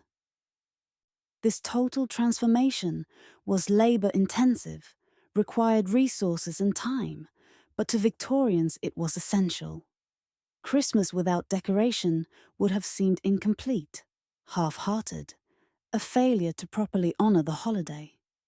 The Victorian Christmas decoration style set a standard that persisted long after Victoria's era ended. Even today, when we think of a fully decorated Christmas house, we imagine something essentially Victorian. Evergreens, ornaments, candles, or their electric equivalents, abundant display, transformation of ordinary spaces into festive ones. The specific items may have changed, modern decorations are different from Victorian ones, but the underlying approach, the commitment to total decorative transformation, remains Victorian in spirit. Now we turn our attention to regional and class variations in Victorian Christmas decoration. The Victorian Christmas we've been describing was primarily an urban middle-class phenomenon. But Victorian Britain was diverse, with significant variations in how different groups of people celebrated Christmas and decorated for it. Understanding these variations gives us a more complete picture of Victorian Christmas in all its complexity. In rural Britain, Christmas decoration followed older patterns that predated Victoria's reign. Evergreens had long been used to decorate cottages and farmhouses during winter, and this tradition continued. Holly, ivy, mistletoe, gathered from local sources adorned rural homes. But Christmas trees were less common in the countryside during the early Victorian period. Trees were expensive to purchase, And while rural people might have access to land where small trees grew, cutting down young trees was often prohibited by landowners or seen as wasteful of resources that could have other uses. Rural Christmas decorations tended to be simpler, more focused on natural materials. Wreaths of holly or ivy hung on doors. Evergreen branches filled vases or were laid on windowsills. Mistletoe, readily available in rural areas, was hung in farmhouse kitchens and parlours. These decorations were effective, beautiful in their simplicity, but lacked the elaborate ornaments and purchased items that characterized urban middle-class Christmas. As the Victorian era progressed, Christmas trees did spread to rural areas, but often in modified forms. Small tabletop trees were more common than full-sized trees. Decorations were almost entirely homemade, with few purchased ornaments. Edible decorations, gingerbread and gilded nuts and apples predominated. Paper decorations, chains and stars, and snowflakes were made from whatever paper was available. The rural Christmas tree was modest, but no less loved than its grander urban counterpart. Rural working-class families celebrated Christmas with even less decoration. For agricultural labourers and their families, Christmas was primarily a day off work, a rare break from the constant labour of farming. Food was the main focus of celebration, with decoration a distant secondary concern. Perhaps some evergreen branches brought inside, perhaps a small handmade wreath on the door. But elaborate decoration was a luxury rural working people couldn't afford and had little time to create. Yet rural working people did participate in some decorative traditions. Churches in rural areas were decorated for Christmas services, and parishioners helped with this decoration, bringing greenery from their land, contributing what they could. The decorated church became the main focus of public Christmas decoration in rural areas, a shared community space that was more elaborately adorned than any individual home. In cities, class differences in Christmas decoration were stark and visible. Wealthy Victorian families in large houses could afford elaborate Christmas displays. Multiple Christmas trees were possible, one in the main parlour, perhaps another in the children's nursery, possibly a third in the servants' hall. These trees were densely decorated with purchased ornaments, expensive glass from Germany, elaborate wax figures, fine Dresden pieces. Professional florists might be employed to create elaborate evergreen arrangements. Every room in the house received decorative attention. Upper-class Victorian Christmas decoration aimed for magnificence and sophistication. The goal was to impress, to demonstrate wealth and taste, to create an environment worthy of entertaining elite guests. Decorations were changed and refreshed throughout the Christmas season. Evergreens replaced, as they wilted, new displays created. The process was labour-intensive, requiring servants to maintain and perfect the decorations. The result was Christmas decoration as a form of conspicuous consumption, a display of resources and style. Middle-class Christmas decoration, which we've primarily been describing, aimed for comfort and respectability rather than magnificence. Middle-class families wanted their Christmas to look proper, to meet social expectations, to demonstrate that they knew how to celebrate correctly. They purchased some decorations, but also made many themselves. They decorated thoroughly, but within budget constraints. Their Christmas aimed to balance festivity with practicality, beauty with economy, tradition with innovation. Working-class urban families, living in cramped conditions with limited resources, celebrated Christmas with minimal decoration. A small tree, if any, perhaps just a branch in a bottle. Some paper chains made by children. A bit of holly from a street vendor. Christmas cards from better-off relatives displayed proudly. These modest decorations mark Christmas as special without requiring significant expenditure. They demonstrated participation in Christmas tradition without pretending to resources the family didn't have. Yet even very poor Victorian families tried to mark Christmas visibly. A wreath made from scraps, a few candles lit, some red ribbons saved from the year before. The desire to make Christmas visible, to signal that one was celebrating, cut across class boundaries. Christmas decoration, even in minimal forms, was a way of claiming respectability, of asserting membership in a shared national culture, of demonstrating that one's family deserved recognition and respect. The contrast between wealthy and poor Christmas decorations was stark and sometimes painful. In Victorian cities, one could walk from wealthy squares, with houses ablaze with lights and heavy with greenery, to poor neighbourhoods where only feeble candles flickered in windows. These contrasts troubled some Victorian social reformers, who saw Christmas inequality as emblematic of broader social injustice. Charles Dickens's A Christmas Carol, with its contrast between Scrooge's coal house and the Cratchits' modest but loving celebration, addressed exactly these contrasts. Various charitable organizations worked to bring Christmas decoration and celebration to the poor.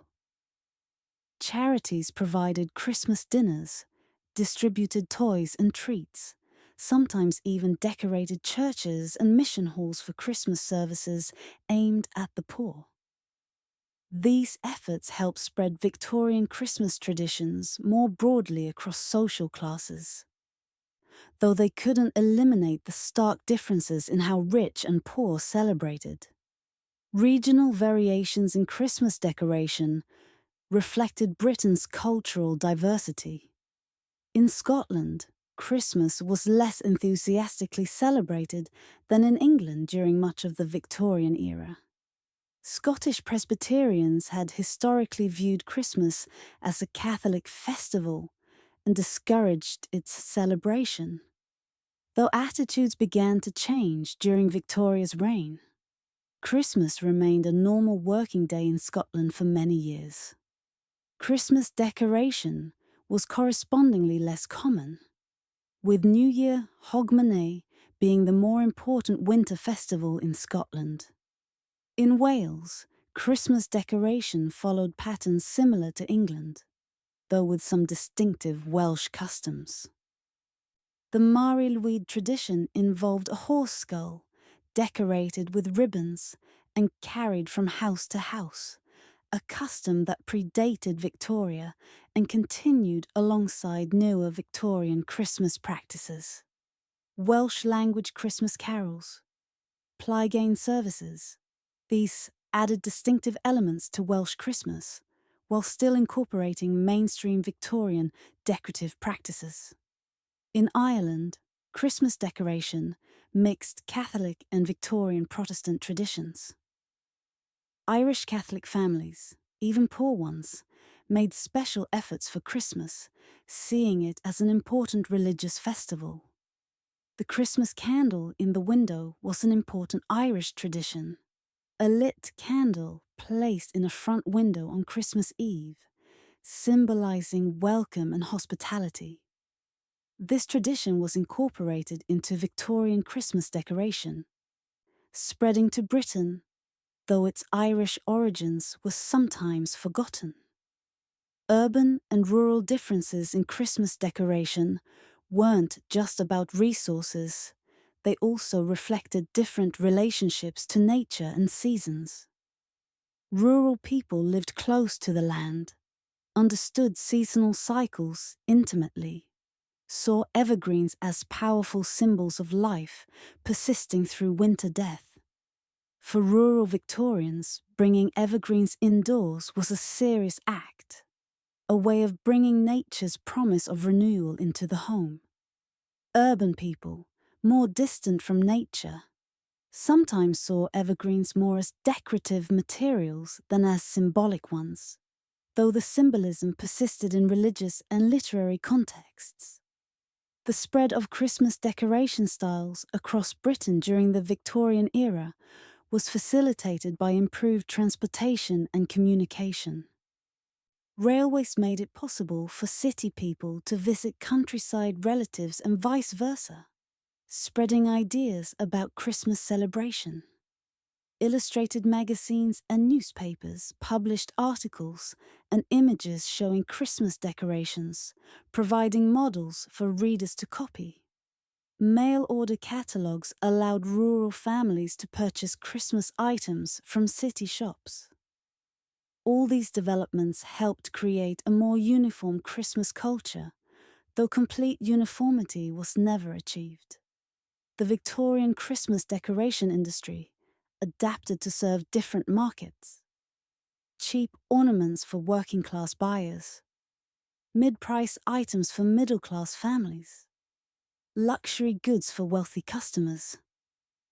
Each market segment had its own product offerings, its own shops and catalogues, its own aesthetic standards. Manufacturers learned to segment the market, to produce goods at multiple price points, to appeal to different classes while maintaining distinct product lines. Children's experience of Victorian Christmas decoration varied enormously by class. Wealthy children grew up surrounded by magnificent Christmas displays, might take such abundance for granted. Middle-class children saw comfortable but not excessive decoration, learned to value and care for ornaments. Working-class children saw minimal decoration, made do with handmade items and small treats, learned to appreciate what little they had. These childhood experiences of Christmas shaped adult attitudes and behaviors, creating perpetuating patterns across generations. Yet despite these differences, there were common elements that united Victorian Christmas decoration across classes and regions. The Christmas tree, even if small and modestly decorated, became nearly universal in Britain by the end of Victoria's reign. Evergreens indoors marked Christmas for rich and poor alike.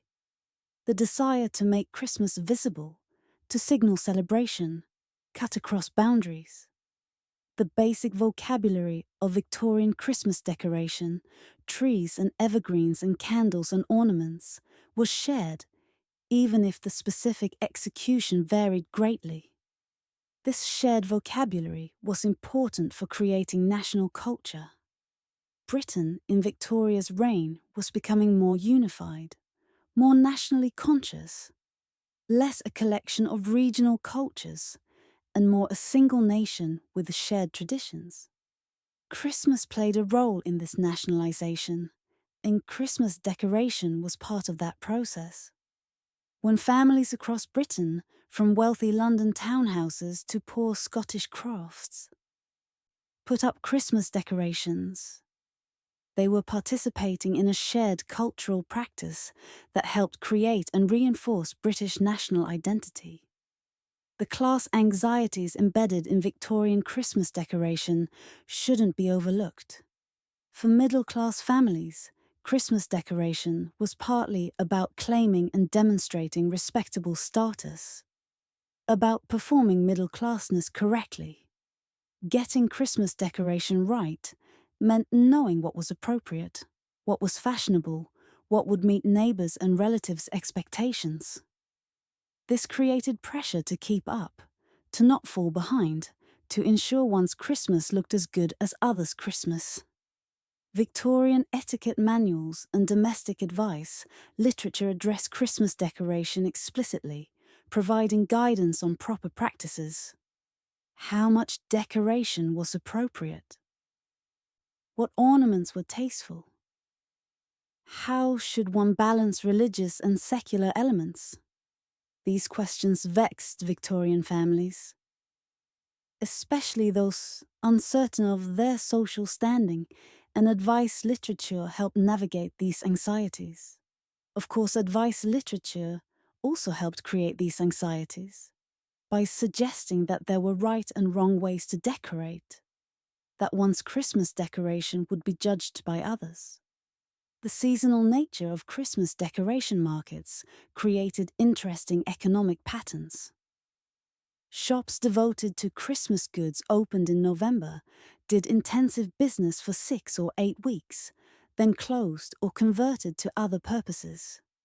Workers were hired seasonally, employed just for the Christmas period. This seasonal employment was important for many working-class families, providing extra income during winter when other work might be scarce. The Victorian Christmas decoration industry thus had significant economic impacts, employing thousands of people seasonally. The environmental impact of Victorian Christmas decoration was significant, though Victorians didn't think in these terms. Thousands of trees were cut annually for use as Christmas trees. Evergreens were gathered in enormous quantities. Holly and ivy was stripped from hedgerows. This harvest was usually sustainable, as most plants regenerated, but in some areas overharvesting did occur, depleting popular gathering sites. Forest managers and landowners sometimes had to restrict gathering to prevent damage. The disposal of Christmas decorations after the season created waste, though less than modern celebrations produce. Evergreens were composted or burned. Trees became firewood. Paper decorations might be saved if in good condition, or burned if damaged. The Victorians were generally thrifty, reluctant to waste anything that might have future use. Reusable decorations, ornaments, and ribbons and tinsel were carefully stored. But some waste was inevitable, part of the cycle of the celebration and return to normalcy. As we come to the end of this chapter on variations in Victorian Christmas decoration, we should appreciate the diversity within the seemingly unified Victorian Christmas.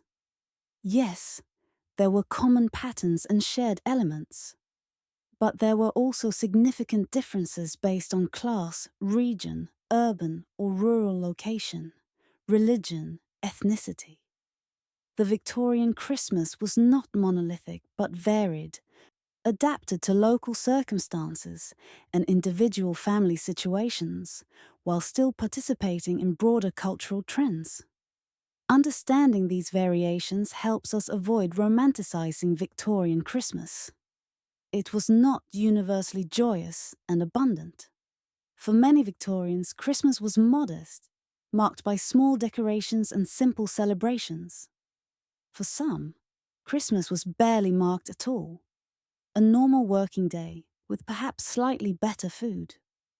The elaborate Victorian Christmas we often imagine was primarily an urban middle class and wealthy class phenomenon, not a universal experience. Yet the aspirational power of that elaborate Victorian Christmas was significant. Even families who couldn't afford such elaborate celebration saw it as an ideal, something to work toward, something to achieve when circumstances improved. The Victorian Christmas decoration style became a standard, a model of how Christmas should be celebrated, influencing not just Victorian families, but subsequent generations in Britain and beyond. This aspirational quality helps explain the persistence of Victorian Christmas traditions long after Victoria's era ended. The spread of Victorian Christmas decoration from wealthy to middle to working classes over the course of Victoria's reign represented a kind of democratization of celebration. What had been available only to the rich gradually became accessible to broader segments of society. Cheaper ornaments, affordable trees, mass-produced decorations, all made it possible for more families to participate in Victorian Christmas culture. This democratization was incomplete, constrained by persistent economic inequalities, but it was real and meaningful to those who benefited from it.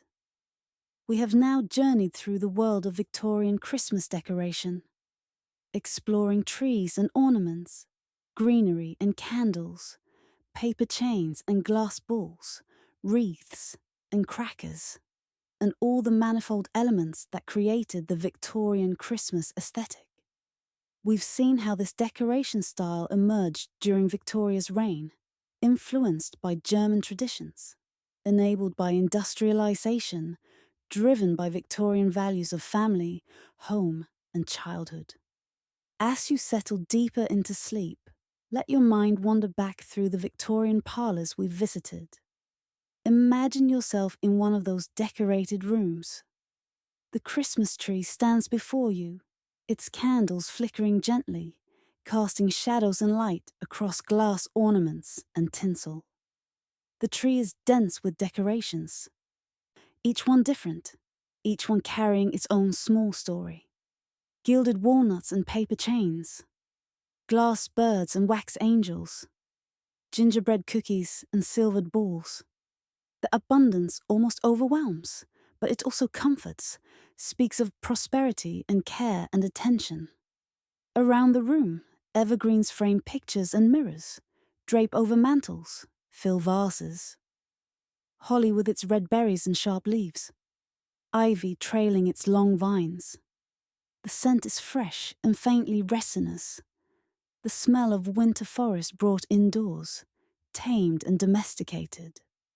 Candles add their waxy scent, their warm light supplementing the gas lamps that hiss softly in their brackets.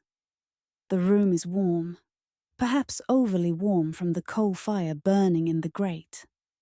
Outside, it's cold and dark. December night, but inside all is warmth and light and colour. You can hear the murmur of family conversation, the occasional laugh of a child, the crackle of the fire. It's Christmas Eve, or perhaps Christmas Day. Time has become liquid and uncertain, as it does during special celebrations when normal routines are suspended. As you continue to drift, let yourself appreciate what the Victorians created. They took an old winter festival and transformed it, made it new, gave it forms and practices that we still follow more than a century later. When we put up Christmas trees, we're following Victoria and Albert's example. When we hang ornaments, we're continuing Victorian practices. When we send Christmas cards, we're participating in a tradition that Sir Henry Cole began. The Victorian Christmas lives on in our own celebrations, invisible but influential. The Victorians understood something important about celebration. They understood that marking time is important, that ordinary life needs punctuation by special occasions. They understood that creating beauty at home matters, that domestic space should sometimes be transformed into something extraordinary.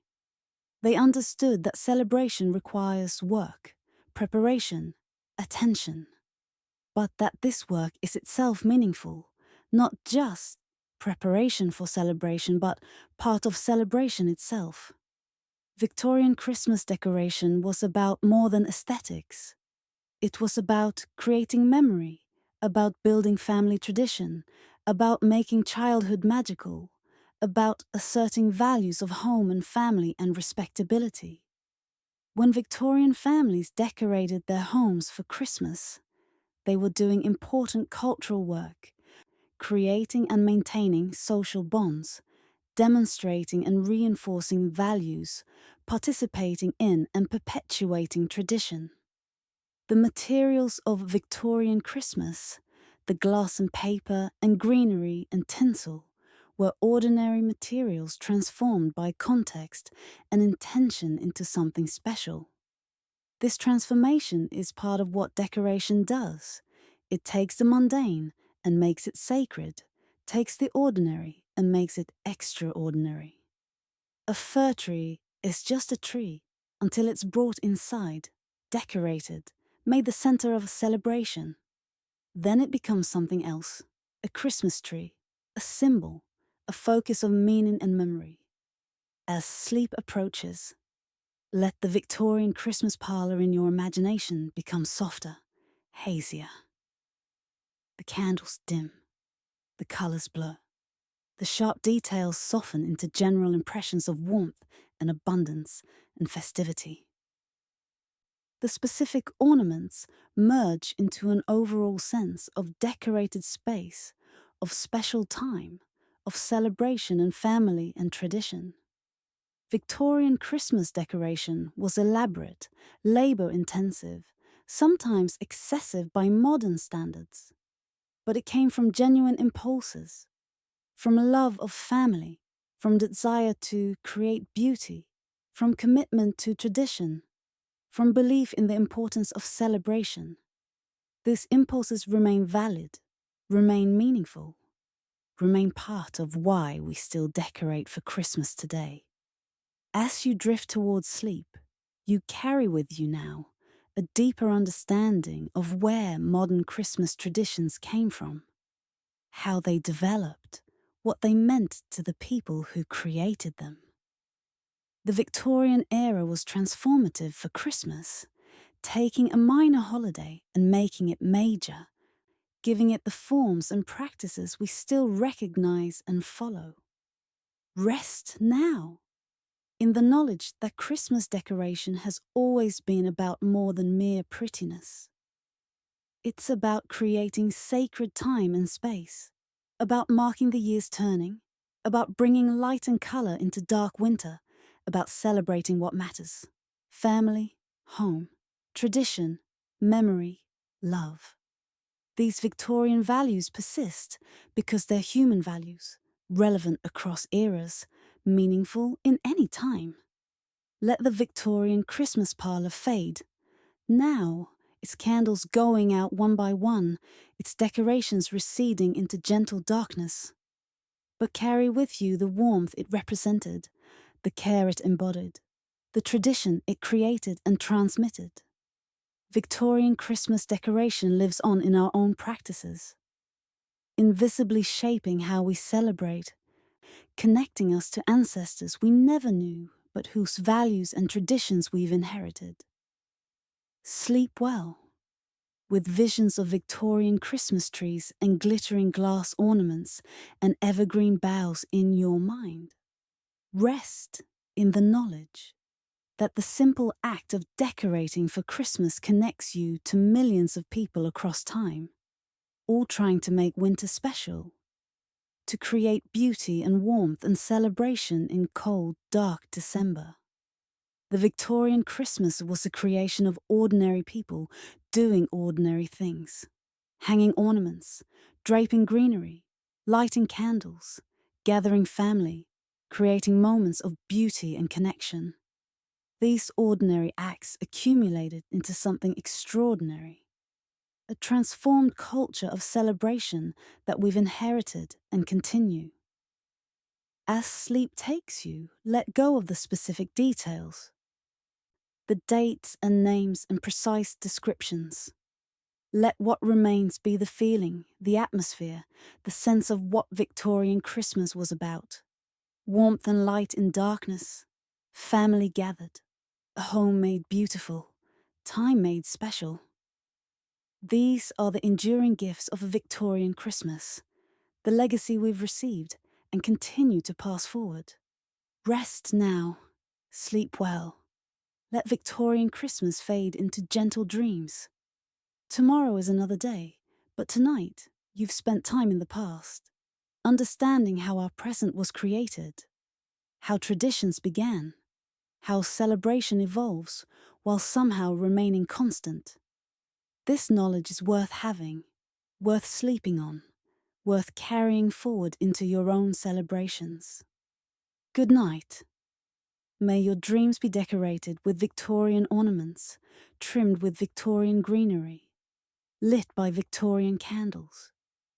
May you rest well in the knowledge that Christmas decoration, in all its forms, across all eras, comes from the same human impulse: to make ordinary time extraordinary, to mark the year's dark turning with light and beauty and love.